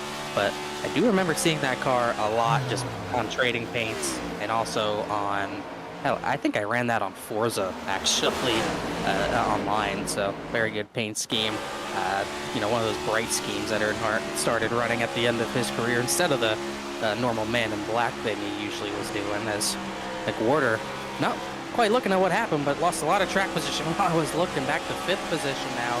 He's looking for 2nd. Looks like he just couldn't get by Bailey Turner, let Banks by, and Jeff Wright got by, almost. I'm still hung up on the fact that you were alive in 1997, so just give me a minute. Give me a second. I don't know if that 3 was running better when it was on track in real life, but Telenoff's been consistent tonight. He's just kind of been hovering 15th position. I can't believe how much this looks like a super speedway race. I've seen it before in Charlotte, but this is 2x2 action. This is as crazy as it gets. It just takes 20, 30 laps, even longer than that, to get spread out. But by the time we're getting spread out, we're getting ready for another pit stop. I mean, look at this. Jeff Wright tried 3 wide top. He couldn't make it work. He's going to make it work this time. Still hitting 190 down the end of the straightaways. They are stacked up. Find that 24. But Joshua Banks, he had a good run to the bottom through 3 and 4, able to get that 3rd position. Kind of stacks up that high side. McWhorter's continuing to hemorrhage some spots here, though. Take that clean air away from the 73. That seems to be the answer. I mean, definitely. I mean, it's the first time he's been in dirty air since, what, lap 20 or so, when he was battling the 0-5, and that was before the night settled in here, before the lights were even on. So, I mean, this is a completely different situation than what he's been in. Cars probably handling completely differently out of the corners, and he's not able to adjust on the fly as quickly as he would like, as to get by the slow lap car, damaged car of Kenny Kibbe. But in another part, like we were talking about, he's stuck on the bottom side. These guys are just freight training around him, and there's nothing you can do on the bottom of the racetrack, because Happy Ack thought about 3 wide, but he realized that was his teammate. Teammates. One of those. Push you to the lead in Bravo's case. Both these drivers, though, in the 06 and the 6 have been very scrappy here tonight, so I think they're kind of on the same page, probably working the advantages. But you can see with Stravato and Turner, this is kind of one of those dances where you're selfless for a while, but once you get past that halfway point, I don't think Bailey Turner is going to be pushing the 33 unless he knows he can benefit from it. I mean, he has already benefited from it, and I don't think Turner has the long run speed that he needs to compete with Stravato. If he does, he hasn't shown it. And right now, he's not really contended for the lead. He hasn't really tried to pass Stravato, even with the runs he's been getting out of the corners. So I think he's very content with just staying in 2nd place, not giving Joshua Banks the outside line to get to his right rear quarter panel. And he's just content with being where he is right now. I mean, every time Banks gets to his inside, he might be faster, but you'll see Turner just kind of get to his right rear and drag him back. And there's not much the 35 can do. If he wanted to, he could drive it in deep, try to slide in front of him. That might be exactly what he's trying to do. He drove it in hard, and I don't think Turner could fight that one, so put Banks up to 2nd.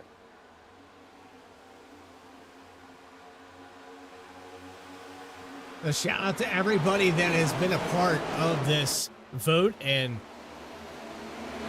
somebody knows whose Bojangles is. I'm not exactly sure who it is, JPA4AU, that's been in the chat.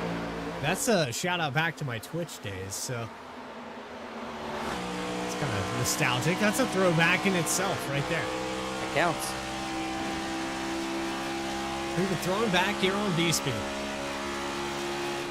Going back to when Joshua Banks was winning races, and I don't mean to be rude to him, but yeah, it has been a little bit of a while. He is a series champion.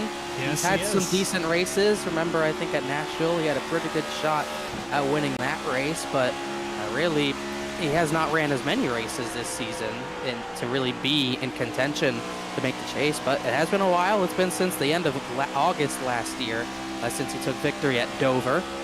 He's had some 2nd places since then, but in the next-gen car this season, he got a top 5 at Daytona. Since then, no top 10s.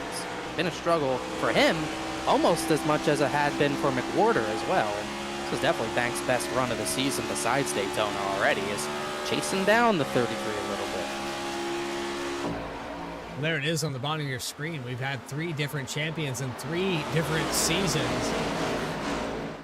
I believe 3 different cars, if I'm correct on that. Maybe Gen 4 for the first season. And the B car, I think, for 2 seasons in a row. I believe so. And that's season 2. You had next gen at the super speedways as well. Yeah. So there you have it. Well, it just shows that the variety of winners and the variety of drivers that have led the points, it's been dominated thus far with Bailey Turner. He's currently running in the 4th spot. We'll bring the points up on the screen again really, really quickly. 5 wins. Got off to a really hot start there in this first 6 weeks. Went 4 for 4, went a little bit on a dry spell after that, but was still getting good points results, but got the victory at Vegas, got 2nd place, just barely beat by Adam Cabot at Kansas, and all of a sudden he's got his biggest points lead of the season over Jeff Wright, Donnie Kite. Not here tonight, but still a good season for him thus far. Sturgill not here either, but anyone can make the top 16. We saw Cabot and J.R. Shepard, 2 drivers, top 10 in points, crash out very early, so not many points for them. They'll drop down the order just a little bit, but there's still a lot to decide, and with how tight the racing is right now, it's not. I don't think we're done seeing some drivers go out of the race. As Jeff Wright, he had been in 3rd. Bailey Turner got his right rear, though. And watching Chad Klinger give a shove there to Ryan Carwile, trying to clear the 73 McWhorter. Here comes Andrew Talganoff. He thought about 3 wide out of 2. He's going to lift off the throttle, though. He had that run down the backstretch. He's just calculating for this long run. 36 laps. We're approaching another pit stop. And there were some drivers on the latest yellow who did take tires. I believe he was one of them, so it doesn't seem to have been making that big of a difference, but seems to be doing a little bit better maybe by the end of this run.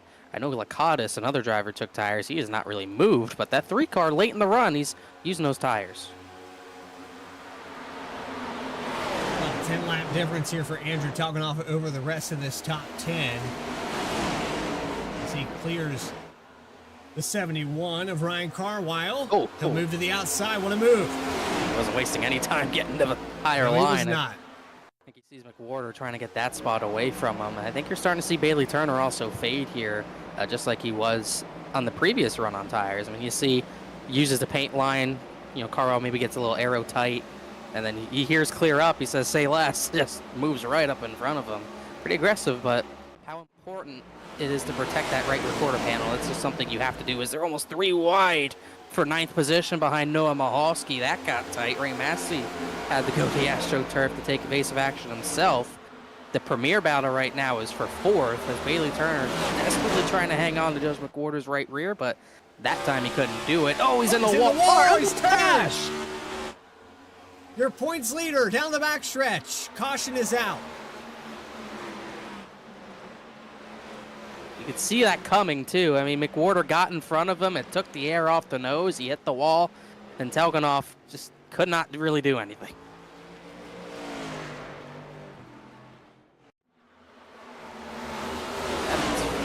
At this point, see right here, McWhorter gets him, comes up right there. The nose is taken off the front into the wall, and maybe a little bit of netco between him and Talganoff, but there's really nothing the 3 could do there. The rear bumper teleports back onto the 24 car, but let's see if we can get a better angle of this.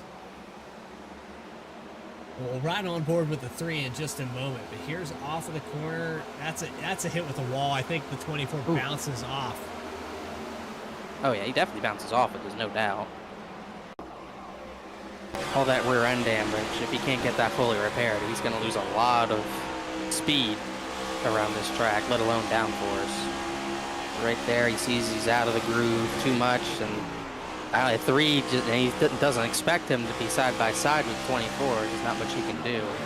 Highest up that 3 had been all race, and now he's got damage to repair to go right back to the back of the field, unfortunately. But with 2 races left in the regular season, that might just give Jeff Wright maybe the fighting chance he was looking for going into Bristol to maybe steal that regular season title away.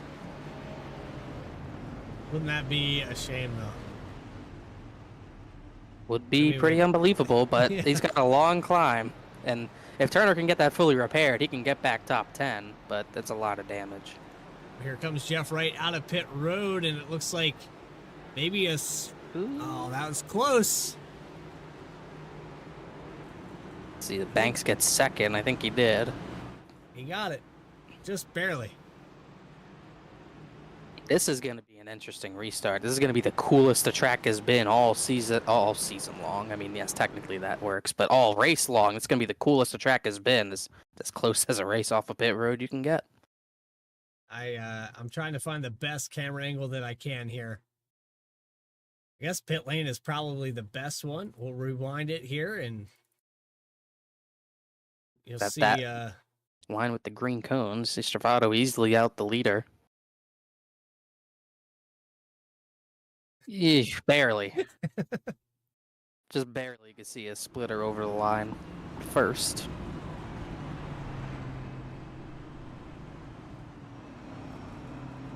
Well, the lights came on, the full moon came out. This guy's getting crazy. It took a while for the lights to come out, but they did. But, you know, track the coolest it's been. The speeds are going to be the highest they've been all night. This is a pretty big restart to see if Estravado can hang on to the track position, because Joshua Banks is almost just as hungry as the 33, let alone Joseph McWhorter, who's back up to 4th on the restart. I mean, he got a lot of guys up there who are hungry for a win. Has had some contact, almost had some contact at the back there. I think Caleb Weekly hit Bryce Shoemaker a little bit, but I don't think there's any damage, so nothing happened there. But you got a lot of guys at the front. The main point, a lot of guys at the front who are hungry for a victory, and this could get crazy with how much it's been like pack racing tonight.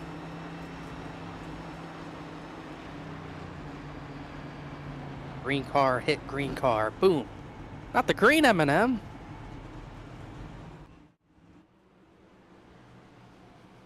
Got crispy M&Ms, you got Wheaties, you got Pepsi, you have Batman. I'm getting hungry. Not that hungry for Wheaties, but I'll take M&Ms. You got... You have any other food cars? I don't think so.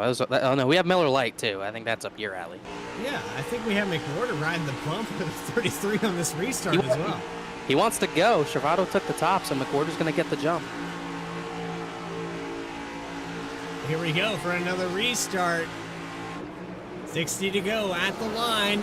Almost a jump and a bobble there. Wheel spin. Jeff Wright gets caught up in it.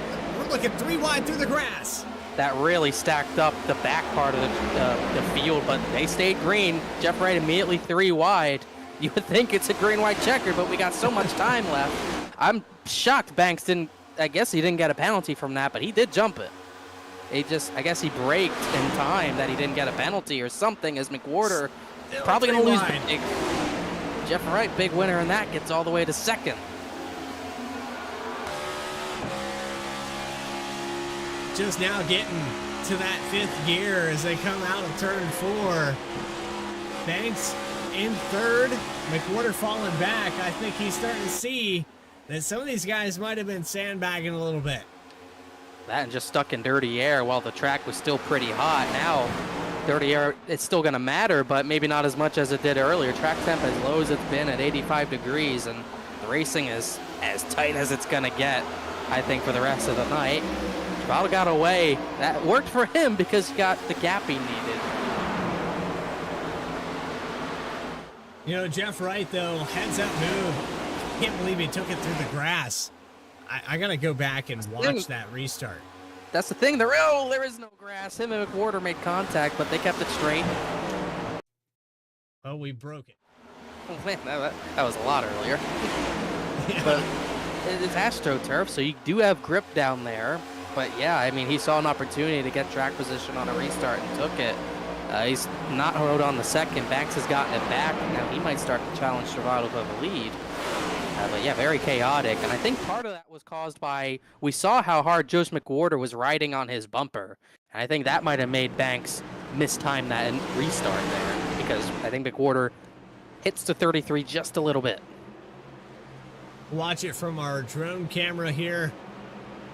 This is the restart that set that chain reaction off in that 3 wide. It's on his bumper, and it's you know, he doesn't go, but the 35 sees him jolt forward. He thinks he's going to go, and he doesn't. Also, I think Josh Adams is the one that misses a shift there. That's what causes a stack up further back. The 48 just gets enough of a run to take him 3 wide. For that time being, got that second spot. Apologize for breaking the replay button. Doesn't happen very often here on VSPEED. I think they've single filed out. I think actually the worst end of that went to Elliott Butler because of Josh Adams missing that shift. He got some front end damage out of that. You can see it. Not bad, but he restarted about 8th. He's fallen back almost outside the top 20 because of it.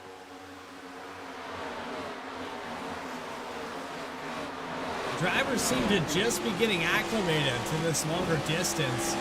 Seen a lot more conservation on this restart compared to the rest of the race. With the exception of Jeff Wright taking it 3 wide, but that was a move because of a checkup.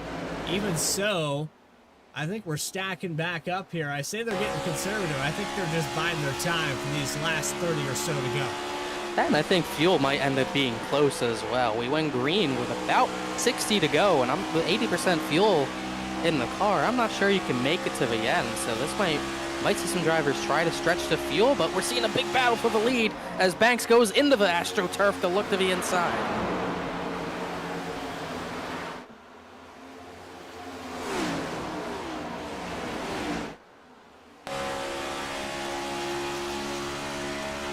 It's been move after move to the inside for the 35 car. That time he uses more real estate than is available. And now Jeff Wright is going to get the run off the corner. He's going to give a little shove through the quad over. Almost don't know what's best for Jeff Wright, to try to pass Banks or try to shove him past the 33 or try to keep the 33 in the lead. I think everyone should be trying to get Stravato out from the lead because he seems the strongest in clean air at this point. But it's almost like if anyone gets clean air, they might be hard to pass because that pass on the inside has looked darn near impossible this entire night. Really, the only pass we saw off of a lead was when we still had daylight in the sun in the track when McWhorter got by Lehman. You're looking here with Bailey Turner, who has somehow maintained the lead lap. He has Reggie Ortega. These cars heavily damaged. The 24 did not get that meatball flag that we fear now on the service. He'll stay out on the racetrack, currently running 27th.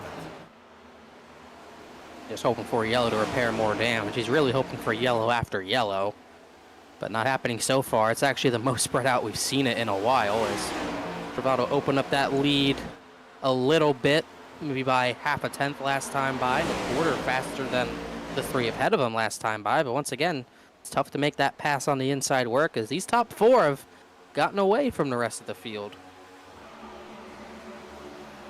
Battle here for third with McWhorter to the inside of Jeff Wright. He will clear through 3 and 4, and that will trade positions. You look back here with Taugenhoff. He was one of the cars involved in that last one, even with the right front damage, still finding his way to the 12th spot. I don't believe he ended up hitting, so just going to try to tough it out with the damage he has, electing to keep the track position. He restarted 7th, so he has fallen with that damage since the restart and since getting on even tires with everyone. Everyone did pit, so he was one of those who pit, but definitely struggling a little bit with the damage, but still top 15. And while battle for second, Banks and McWhorter have been side by side. It's letting Stravato get even more of a gap on that battle.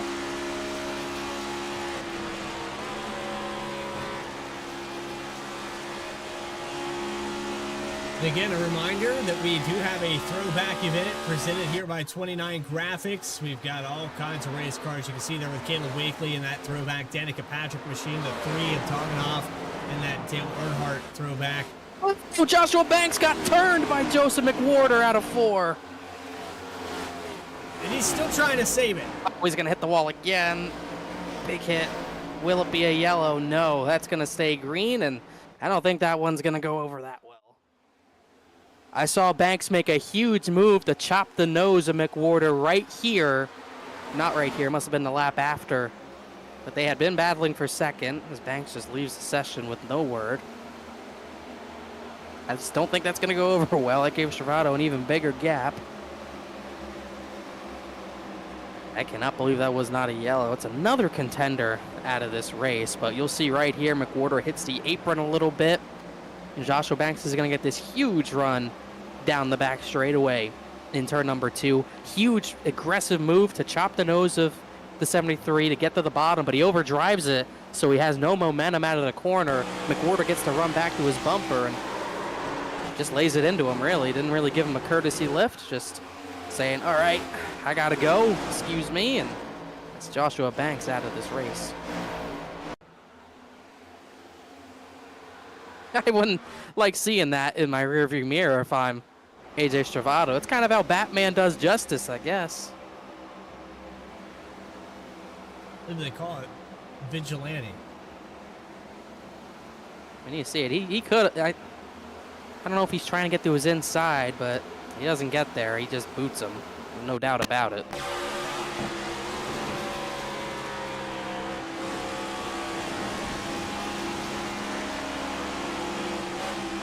Banks does get a little loose as well. You can see the rear end kind of coming out from under him. That will happen. You know, you can get, even though that's not realistic with the next gen, you'll see the rear ends of these cars get loose with someone right on your bumper. McWhorter taking no prisoners out of turn 4. And well, I'm sure next? him and Joshua, at this rate, Stravado, but I don't think Joshua Banks will, I don't think they'll see eye to eye on that one.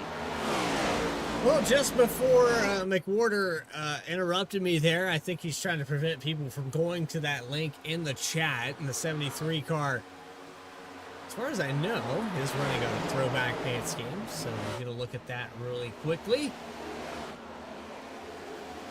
So the Dale Jarrett paint scheme from the past. There's plenty of other drivers out here that have those throwbacks. Here's a look at Ray Massey. Clark Print Shop camel themed throwback. Always a pretty darn good one. Well done. Good run for Massey too. In 8th position right now, started in 6th. Hanging on to the tail end of this top 5 as they go around the 14. Another throwback in this field. There's Bryce Shoemaker. We talked about his paint scheme a moment ago. Look at another one that we haven't talked about. Here is Max Cost. It's a Sun Energy 1 machine, I believe ran by Chase Elliott. I believe that's a scheme he won his first career race in at Watkins Glen in 2018. Looks pretty darn good with 63 on the side of it. He's just kind of bided his time, sitting in the 19th position, pretty much where he started, hovering around that position, battling with Matt Shinosky.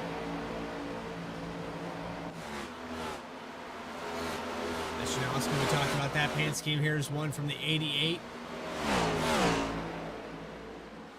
Zoom in on that car as well, as we are at 40 laps to go. There's the nationwide 88.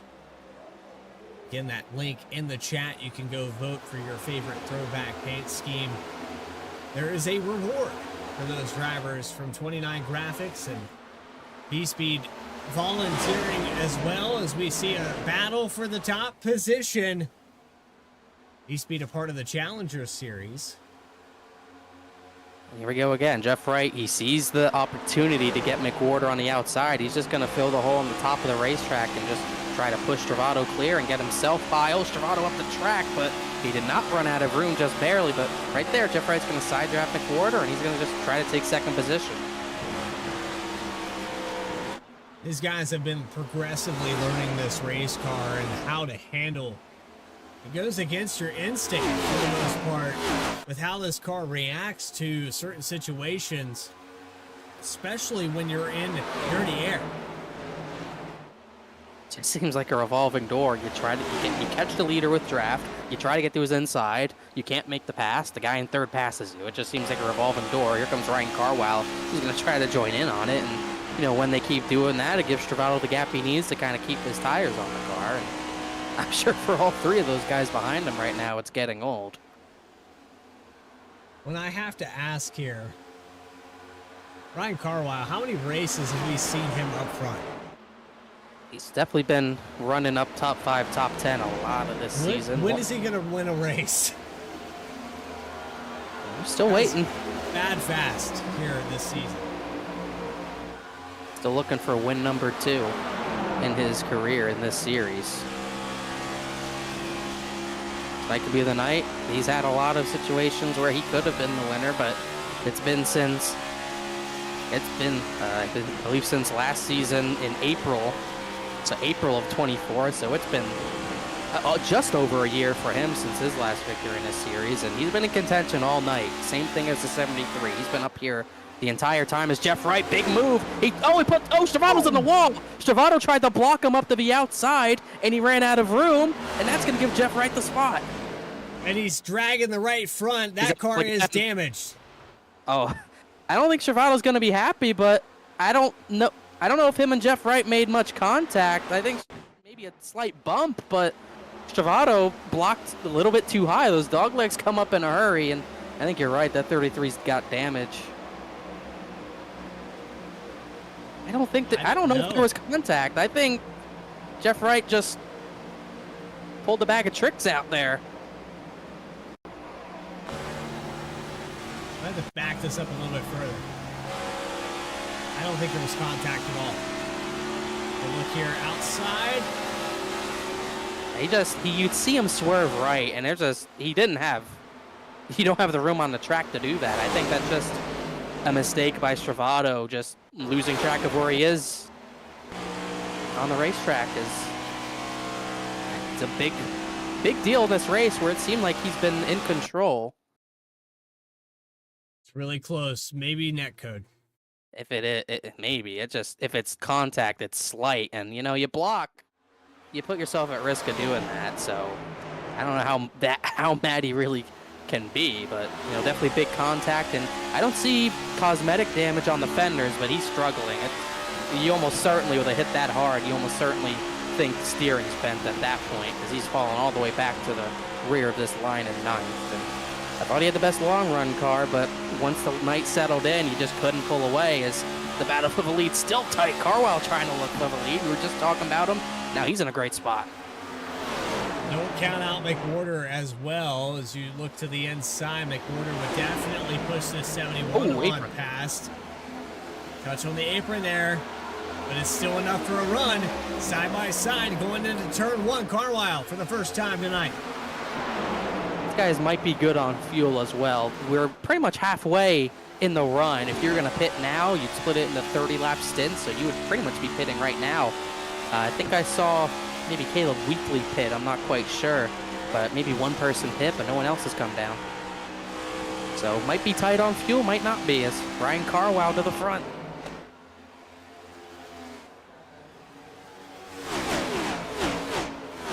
Lap led there for the 71 machine.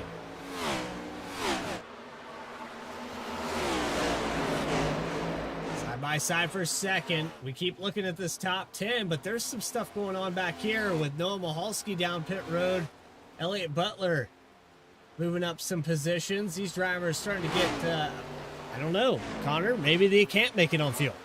I don't think so. Right? It might be tight. Ray Massey's going to come down the pit. Here comes Stravato with damage pitting.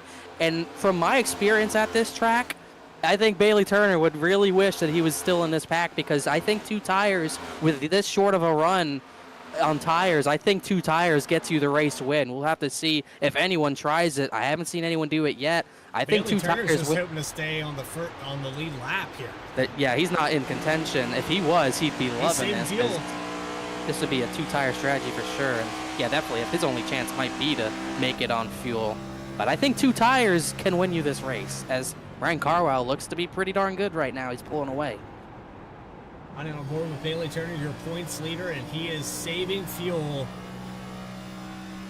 but all by himself, has no draft help. Here comes Ryan Carwile, a move to the inside here by Chad Klinger. Angelo Horonis, this is for the 4th spot. Nick Hapiak in the background of this has been consistently in the top 10 all night long. Even with that internet not cooperating, he has found his way in the top 10. Here's Jeff Wright. He's actually going to go to the inside of the racetrack, so that gives McWhorter the right rear. And McWhorter, I would think, gets this spot as Carwile starting to pull away almost a 10th per lap faster than the 48. Just wondering who else is going to come down the pit lane. Who else is going to blink? Tega pits from 20th. He was damaged. Is Jeff Wright pitting? Yes, he is. Here he comes.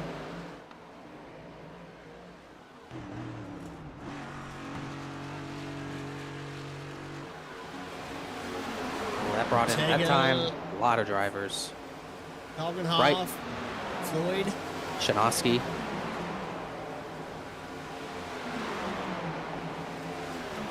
a weird spot here. With 25 to go when they cross that stripe. Chad Klinger's going to get second away from McWhorter. McWhorter's coming down. Here comes Ryan Carwile. They're all going to pit. Wide. Oh, that was close for Carwile. I think he's okay, but that brought in majority of the leaders. Chad Klinger going to cycle to be the race leader. And he's still shifting in the corners, so as is Hronis, so I wouldn't think any way they can make it. I'm just seeing, do we see 2 tires? Looking for it myself as we see if the 09 comes down. Looks like he will. It looks like Nick Hapiak is going to take 2 tires, and he will get track position over the 71 and the 73. So he's really the first one I've seen take 2. As Klinger pits, Villalobos pits. Somebody pulled the strategy. Somebody's listening to the broadcast here, Connor. Might not be a bad strategy at this point. Still got a number of drivers to pit. I believe Elliot Butler. Here comes Hronis. Trying to see if Elliot Butler had pit. I don't think he has. No. Brandon Wallace hasn't. Hodges hasn't. Davis hasn't. We know Bailey Turner's trying to make it on fuel. AJ Stravado has pit. We know he has all that damage. But I would not be surprised if he took 2. As a matter of fact, he did. So Stravado, right now, he would cycle out to the lead if Josh Adams hadn't already passed him. Turner's got a bunch of other battles here too as well. He's been by himself for a lot of time. Yeah, this car is beat up. It won't work. He's just trying to maybe catch a yellow, really. They can salvage today. I think with the way Bailey Turner's running right now, and if he can save enough fuel, he can salvage a top 10. Just trying to hear if anyone who hasn't pit is saving. I don't hear Lakatos or Shoemaker, or either of the Shoemakers, doing it. I don't believe Elliot Butler's doing it, so if they're not clutching and coasting, I fail to see how they can make it. Right now, Josh Adams is the guy to look at. I believe he took 2 tires as well, and he would cycle out to be the race leader. So it looks like the Juicy Spider guys know what's up. That's 2 of them who took 2 tires, plus Travato. And it's got them track position at the right time.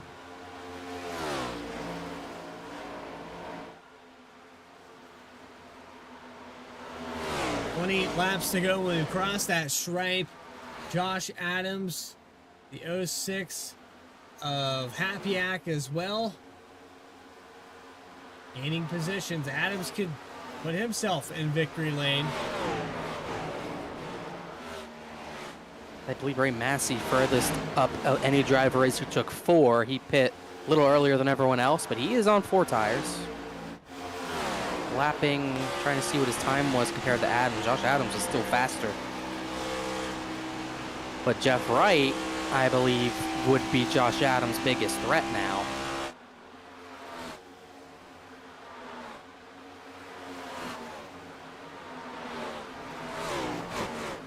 This continues to stay out here. Trying to see, maybe he topped off, but I just think that's a long way to go on fuel, as he did not top off. So, you know, his last pit stop was lap 139. Brian Chambliss in the chat. He's not wrong. He probably could make it, but he's not in this race. And this ain't Atlanta. This is a little different, except it is the same length, so maybe it isn't, but that's not the point. We're still waiting on these top 5, plus Christopher Hodges, who's been already passed. Lakatos, Shoemaker, both the Shoemakers, Wallace, Butler in the top 5. That was Lakatos pitting, so that brings Shoemaker to the lead. It's like Kenny Kibbe pits. He has a lot of damage.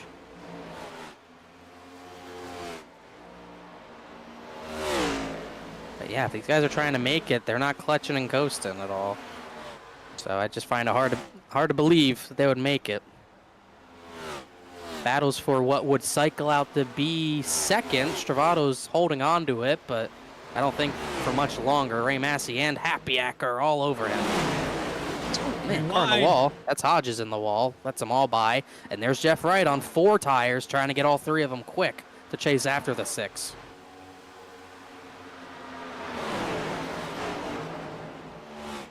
Wright is about 3 seconds back from this.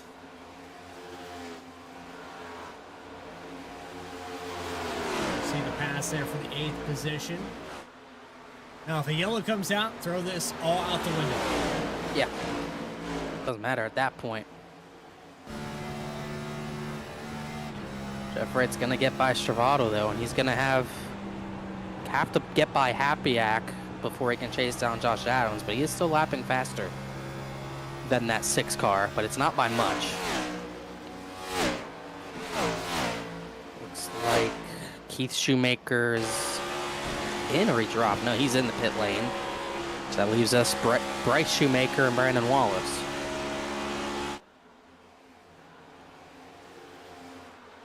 Bryce Shoemaker has some ground to give. He has 11.5 seconds, so if he wants to try to save, he has some ground that he can give up in 14 laps.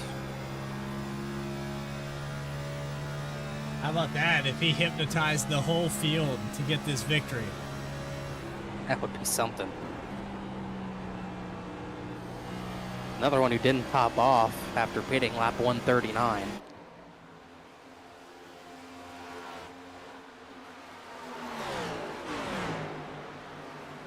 Josh Adams is chasing him down, though. Last time by was a full second faster than Bryce Shoemaker. It's 10 seconds back with less than 10 to go. Adams would catch up to the 54 at this pace.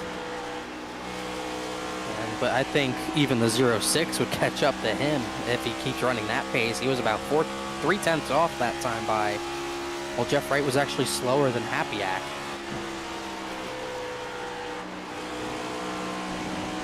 With 2 tires. Yeah, and Jeff Wright has 4. He might have hit a little earlier, but I'm telling you, 2 tires. It just, those left sides, for whatever reason with this next-gen car, there's a lot of tracks those left sides just don't wear out. So it's a no-brainer when you get a run this short where you have to pit for fuel. No-brainer to just take 2 and save the time on track. We're looking off the back of third-place driver Nick Happyack right now with Jeff Wright in his mirror, filling it up into 3 and 4. Trying to clear that lap traffic through 1 and 2. They get around the 14 machine, who has continued to stay out on this racetrack. It's Kenny Kimmy. Big run on the outside. Happyack gonna take that line away. Tried to get to the bottom, couldn't do it, but that's gonna be a hard pass for the 48 to make on the bottom.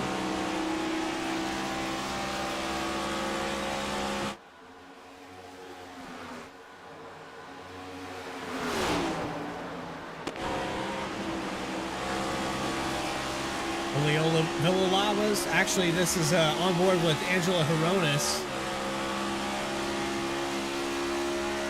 One of the other hard names to say here, the Saturday Night Racing League. That's exactly what Josh Adams wants to see. He wants to see them battling, but even while battling, he was still only a few hundredths slower than Jeff Wright. So his pace definitely fading a little bit. But the important thing is Bryce Shoemaker finally pits, coming in 9 laps to go. He has a lot of clean air to work with. As big move by Hironis. He's got 4 tires in the AstroTurf, trying to get by Happyack. Happyack trying to hold on to that podium spot with 2 tires. He'll choose the high line through 1 and 2. He was actually told to choose that high line. He'll get a good drive off here on the 29. And Hironis will fall back behind him for the moment being. Still plenty of time left as Jeff Wright, we were talking about it earlier, how much Jeff Wright could capitalize. Haley Turner had to bring it down We'll have to bring it down. I don't think they can make it all the way to the end here in the 24 machine. He has 53 laps on this stint. He is majorly saving, and I think it's hurting him overall.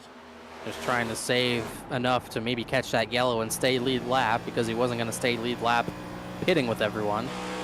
As Hronis, I believe, finally clear of Happy-Ack. Pretty important for, I think, Jeff Wright and Hronis to maybe push each other, work together a little bit to try to get to the 6 of Josh Adams. Right now, a 10th per lap won't cut it. They need a lot more than that in 6.5 laps. And even Carwile and McWhorter, guys who pit a little later and took 4 tires instead of 2, they're not going to get there either. It's about a 10th a lap here for Carwile. I don't think that's enough.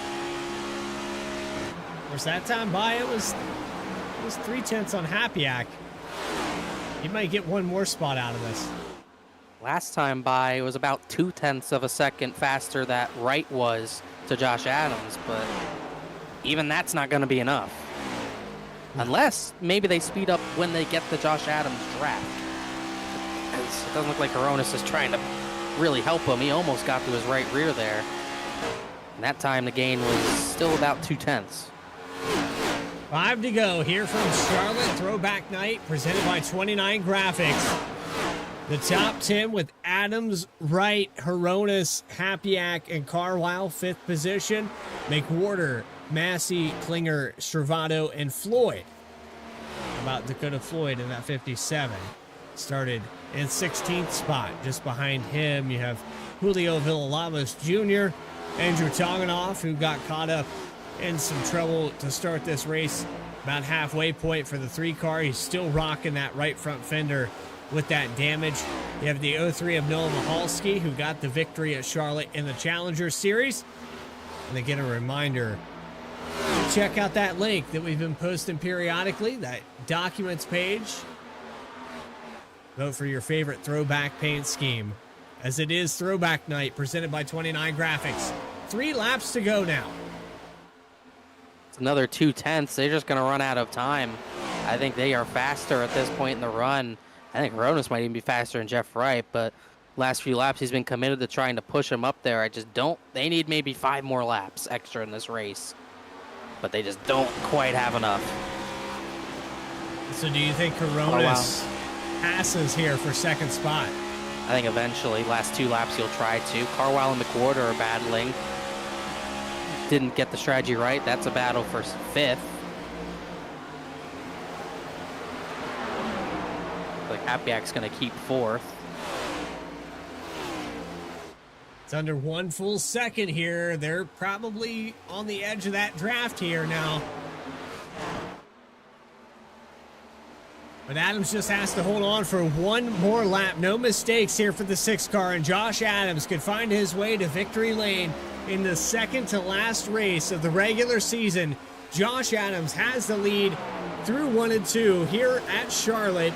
The 6 car pulls the strategy. The Juicy Spider drivers with 2 tire stops. Happy-Ack benefiting up to 4th, and enough here for Josh Adams through 3 and 4. He is going to add himself to the list of limited winners here. Saturday Night Racing League in the Throwback at Charlotte goes to Josh Adams. Perfect strategy. 200 laps later, it comes down to 2 tires, and all you need to lead was the last 10 laps. Perfect strategy, good win. He wins that race by 0.8 of a second in his Throwback machine. How about that? And Happy-Ack giving him a congratulatory salute. Little bump and maybe hook him. Running out of racetrack there, Happy-Ack. I don't think he slowed up. I don't think Happy-Ack slowed up to 48 and 29 that much. I think Josh Adams just did, while taking 2 tires as well, he just got through traffic so much better than everyone else. And that also made the difference to where they couldn't get into his draft range in time. Get what they were saying in the chat. How many times did I plug a sponsor or a logo here tonight? Well, that's what makes the world go round here. Juicy Spider Studios finds their way to Victory Lane, and they're just one of many sponsors here at Saturday Night Racing League. You've got Walking and Rolling Costumes, RSR Driver Cam, Clark Print Shop, of course, the premier sponsor with M&J Distributors. The list goes on and on, but finding his way to Victory Lane here tonight, Josh Adams, congratulations to him. The fireworks going on down the backstretch.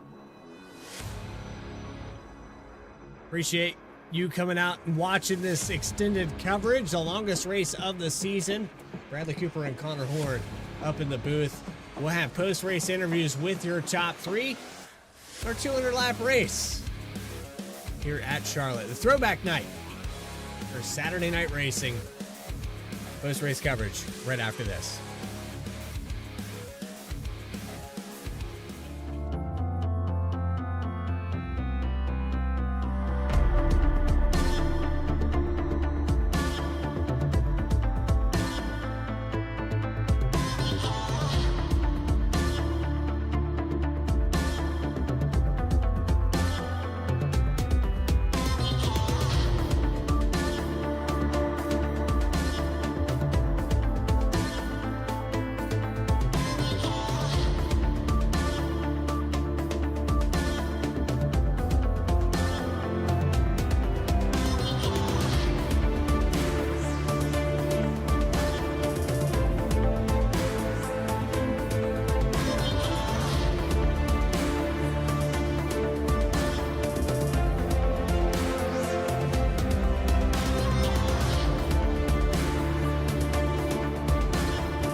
Drivers, start your printers. To keep pace with the ever-changing landscape of marketing and advertising, let Clark Print Shop help you spot the trends and keep you in front of the pack with all your color printing needs. From business cards to invitations, menus to mugs, we can print anything you need on paper or your choice of over 3,000 promotional items. Visit www.clarkprintshop.com to browse our online catalog and place your order today, or call us at 276-889-3426. For a limited time, use the code iRacing for 23% off your first purchase. The staff at Clark Print Shop looks forward to handling all your color printing needs. In the heartland of our country, something magical is happening. At Walking and Rolling Costumes, we know the power of community, of hands coming together to create wonders. These costumes are symbols of love, compassion, and inclusion. Your hands can craft dreams. Join us at Walking and Rolling Costumes build events and be a part of something extraordinary.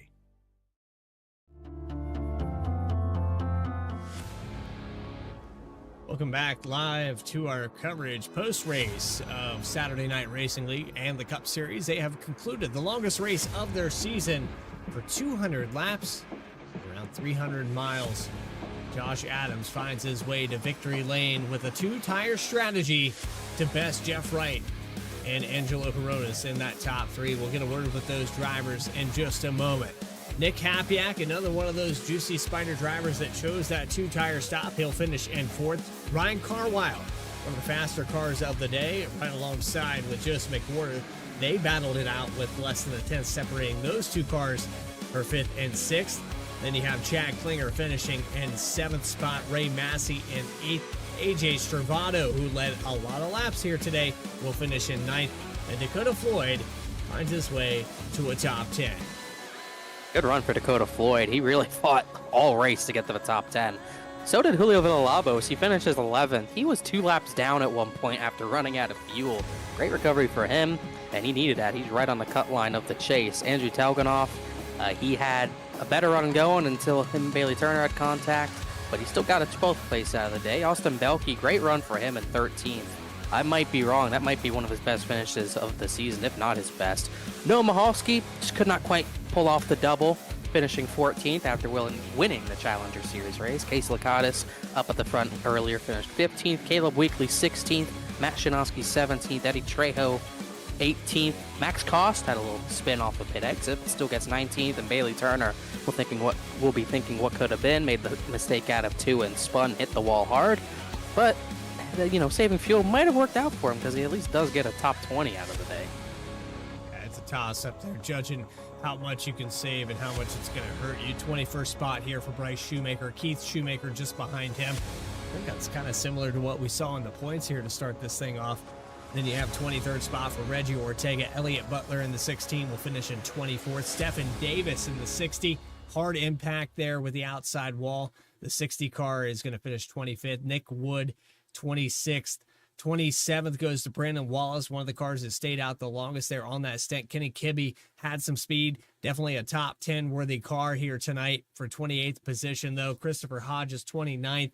And then rounding out your top 30, it will go to Joshua Banks, which was a car that probably had top 5 speed.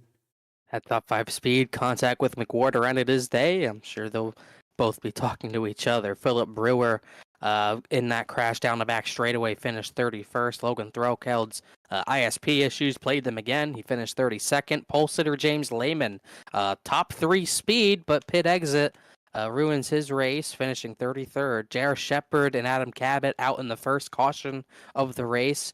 They came into today both top 10 in points, and they'll slip down the order, 34th and 35th. Ben Laughter also caught up in that crash, finishes 36th, and Mark McFadden didn't start the race, so credited with 37th. That's all the 37 drivers who finished this race. So I need to get an official count here and go through as we hide those race results. But we had a vote going on here, Connor, so we do have an extra that we need to go through, and with the final results that we're going to save here, it looks like Logan Threlkeld, after getting an early exit here tonight, I don't know if Logan Threlkeld is available, if you're still part of this or not, but Logan, you've earned yourself a post-race interview, so go ahead and pop back in. Connor, I guess right now we just we got to take it to our third place finisher, Angelo Horonis. I think so. I believe this might be his first top 3 of the season. He had no top 5s, so a definitely good race for him, and I believe you have him. Yes, I do. Angelo Horonis is Bradley Cooper in the VSPEED booth. You got a copy with us? Yeah, I got you. Well, Angelo, you kind of hypnotized some of these guys. You were sitting back around probably 7th, 8th position for most of the night, and slowly, long run pace, you figured it out repeatedly how to adapt to the different strategies. Pit at the perfect time. You had faster tires, you had better tires, to figure out a way around Nick Hapiak. But Jeff Wright in front of you, I felt like you were faster than him. What did you need to finally complete that pass? Yeah, I'm not sure what else to do. I don't know whenever he pitted, but coulda, woulda, shoulda. I think if I got around him, I probably would have had a good chance to get the 6. Congrats to him to pull it off. That was pretty good. But yeah, I was trying all these different lines, and I was trying to stay behind him, say like maybe we're faster if we're just staying in line. But the more the run went on, I just thought maybe it would be better just in more clean air, but it just didn't work out that way. But I'm happy with P3 considering where I was most of that race. But near the end, just when you have that pace and you can just see the leader there, it's a little disheartening. But I think this is my first top 5 of the year, so can't really complain about that. Well, it's been a struggle. We've seen you in previous seasons have a lot of success, and I believe you have a win under your belt as well in these other 3 seasons. What is the difference here between this car compared to the other stock cars we've been driving? It's definitely draft dependent, I would say, for the most part, especially at these tracks, definitely more draggy. I do not hate this car like some other guys do. I can see why it's a polarizing car, but I guess just the way we have to drive these cars, I'm able to adapt to it a little bit better than the B car per se. But yeah, it's just there's a lot more to learn when it comes to these different tracks and cars. So we'll just see where it goes. Finally, we're coming up to Bristol, a short track event while we head off into the playoffs. This is our final regular season race. What do we have in store for the 29 machine when we go short track racing on May the 10th? I really enjoyed Bristol whenever we were still running the Gen 6 and the Xfinity car. The next gen car, I haven't really mastered that yet. I think I had a couple races, but I'm still trying to find the pace at these types of tracks. But it's definitely going to be an entertaining race either way, but we'll just see where we go from there. Main goal is just to survive, but we'll see what happens. Came in 11th in points here tonight. Looks like a podium finish should help you along a little bit there, as it was tied with Ryan Carwile, and you were able to best him. So I think you moved up to the top 10 after tonight. And Nick Hapiak just behind you. I think that's going to be a close one as we go into Bristol. But we appreciate your time here, Angela. Anybody you want to shout out while we still have you up in the booth? Yeah, thank my teammates, Bailey, AJ, and Adam. Bailey helped me with that call at the end, so extra congrats. And thanks to him. Congrats to the Six again for the win. Thanks to you guys for putting on this great broadcast. Admin to help put this and run this league, and all the sponsors that help make it run. Angelo Hronis, he led one lap here tonight, started in 9th. He'll finish 3rd in the second to last race at Throwback Night. Appreciate your time. Thank you. And with that, it's time to move on to our second place finisher. And it looks like Connor Horn has caught up with Jeff Wright, league admin, in the 48. Yeah, I do have Jeff Wright, runner-up finish for him. He started 21st. He got up to 2nd. It doesn't really tell the whole story for you, but you worked maybe 3/4 of this race to get into a battle for the race lead. How tough was it to even move up once the night settled in? Oh, man, it was just incredibly tough. The battles all throughout the entire field. I mean, first all the way to the tail end. I mean, it was just hard to go anywhere. The field was so tight, and it was kind of tough to make passes. And yeah, that first run, we got caught in a bad time with the caution falling. So after we kind of drove towards the top 10, we had to go start the tail end and try to do it again. And yeah, just thankfully we were able to stay out of trouble tonight. We didn't really get caught up in anything, didn't get any damage. And I had that little contact there with AJ on the front stretch and talked to him a little bit about that, and whether I knocked him out of the way or we just come together. I hate that for him. I don't want to ever do that to anybody racing for the lead. So unfortunate, and I apologize to him for that. But yeah, it took us a while to get here, and just needed one spot better. It was a fun race, so that's for sure. It looked fun from our point of view, especially at that battle. So we obviously went over the contact with 33, so we got that out of the way. But obviously came down to a kind of an awkward situation with pit stops and how short the runs were going to be. If you could do it again, would you maybe take less tires, less fuel, maybe try to make it on fuel? Because it looked like there was at least 3 or 4 different strategies going on, and some won and some lost. Yeah, I wasn't really sure what to do that entire run. When I got the lead there, I kind of just wanted to stay there with the clean air and kind of see what everybody else was going to do. But after I actually got up front, I feel like I just ran my stuff off. And from there, I really just started to lose time. And I knew I just had to pit right there. I couldn't afford to really stay out much longer than that. And yeah, we just got beat on strategy tonight. I don't know if Josh went with 2 tires. I think he said he did. So props to him for making that work.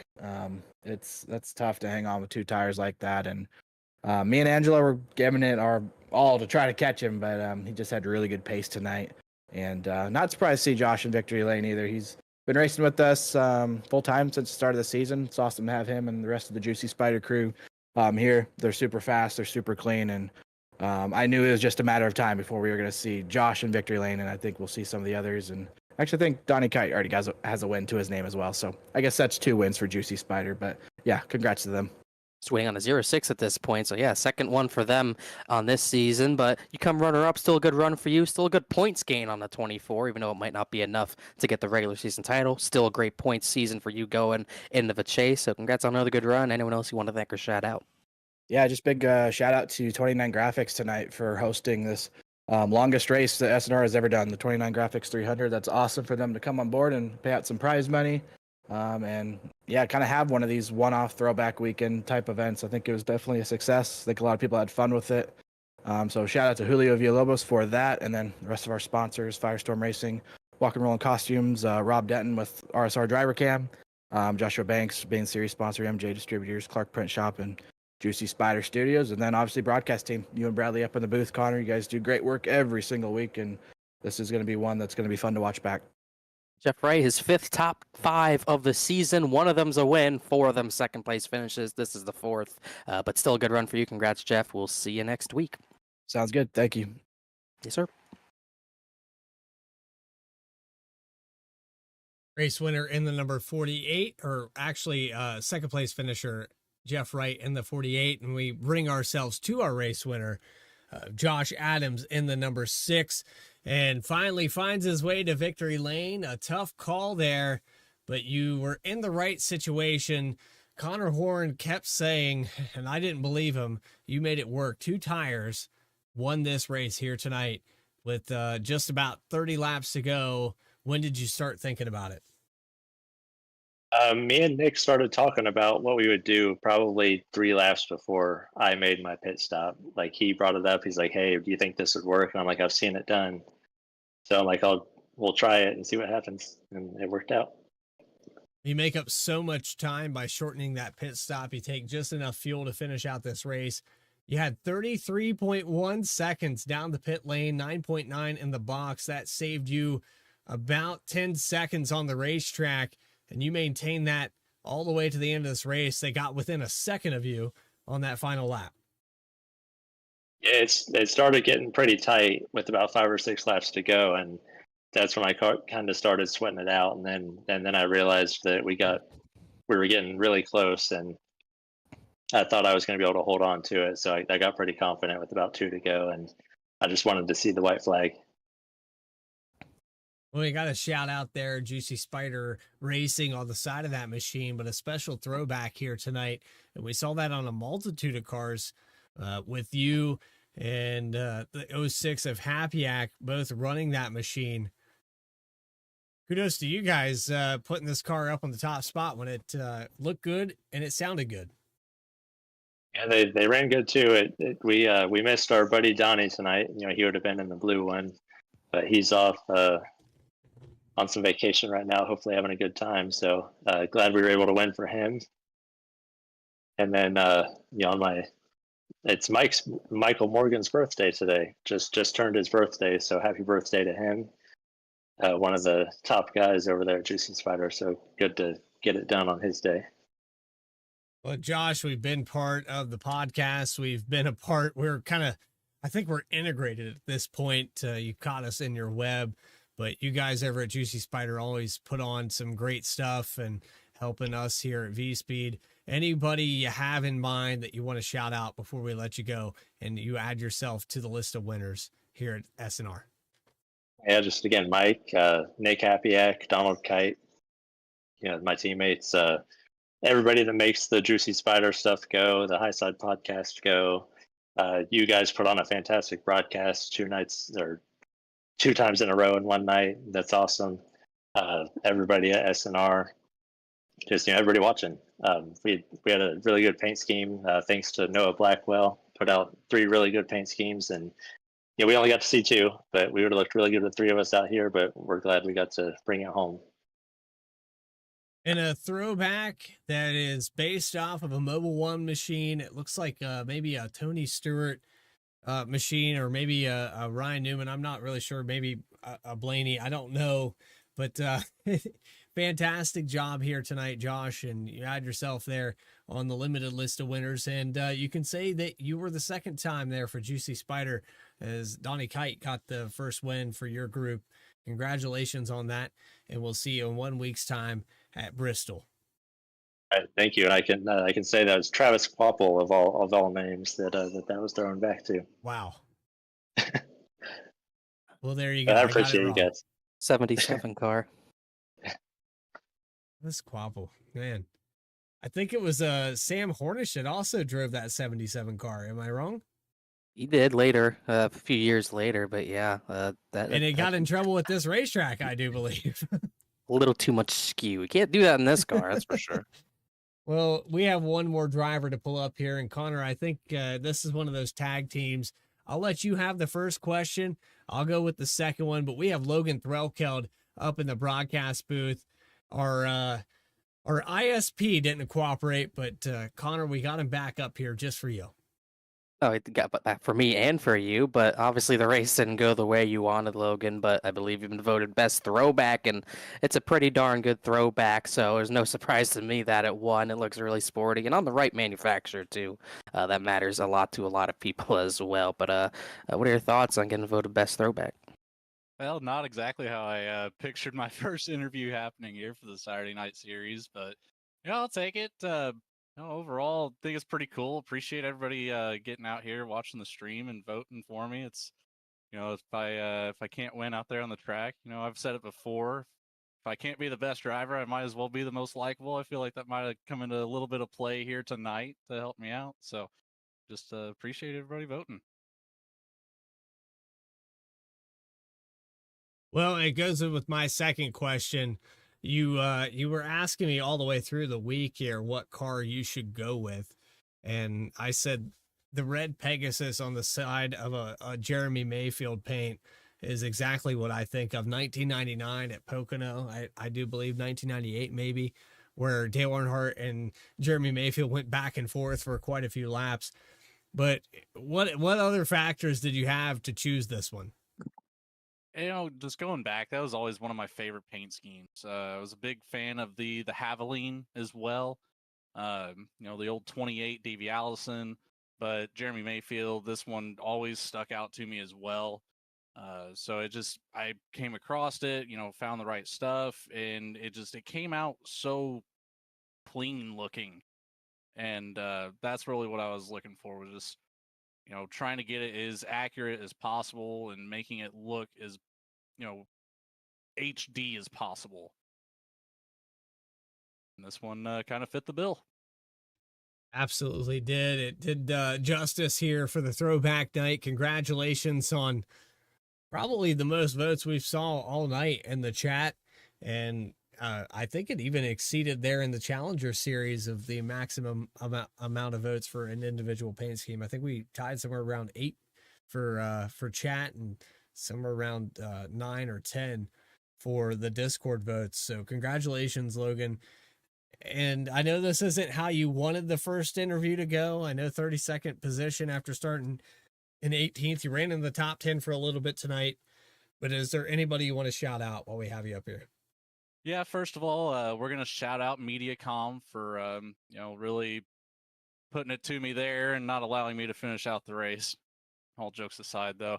Appreciate you guys putting on the broadcast, everybody here at VSPEED, doing what you guys do and let me be a part of the family. SNR as a whole, all the admins there doing everything they do to make cool things like this happen. You don't find this in too many leagues where they throw together a big throwback weekend for 2 different series in one night. The coordination of it and everything, just top tier. So hats off to them. And I know, Bradley, you had a big hand in that behind the scenes as well. But overall, just family, friends, everybody watching. I know my parents were watching tonight, and disappointed I didn't get to finish out the race, but we'll try it again next time I'm on track. I know next weekend I'll be away from home, so won't get to visit Martinsville, and I don't even know where the Cup Series is next week, if I'm being honest, but we'll get back to it whenever the playoff comes around. Bristol Motor Speedway. We'll see you in 1 week's time there, Logan. Appreciate your time coming up here in the booth and coming back. I'm glad the internet cooperated with you, and we'll see you in just about 7 days. See ya. Logan Threlkeld, winner of the chat. Our throwback night votes have ended, and we appreciate everybody that came in and participated in that. If you didn't cast your vote, well, you weren't reading the chat, and we're going to do this again, I'm sure, next season. Connor, it was fantastic here tonight in the longest race of the season, but we still have more left to go next week. Yeah, Throwbacks looked good tonight, and so did the racing. It got really crazy once night fell, for sure. But obviously, it came down to a sort of a shorter run, and it came down to strategy. Congrats to Josh Adams. He pulled the perfect strategy to get the race victory tonight. And yeah, it is only going to get crazier for the Challenger Series. While we were both at Charlotte tonight, they're going to go to Martinsville. We're going to go some short track action at the Paperclip. That should be chaotic, and that should be worth tuning into, no doubt. A little bit of a different venue next week for the main series, but it's short track week to close out the regular season for the Saturday Night Racing Cup Series. What a track to end the regular season.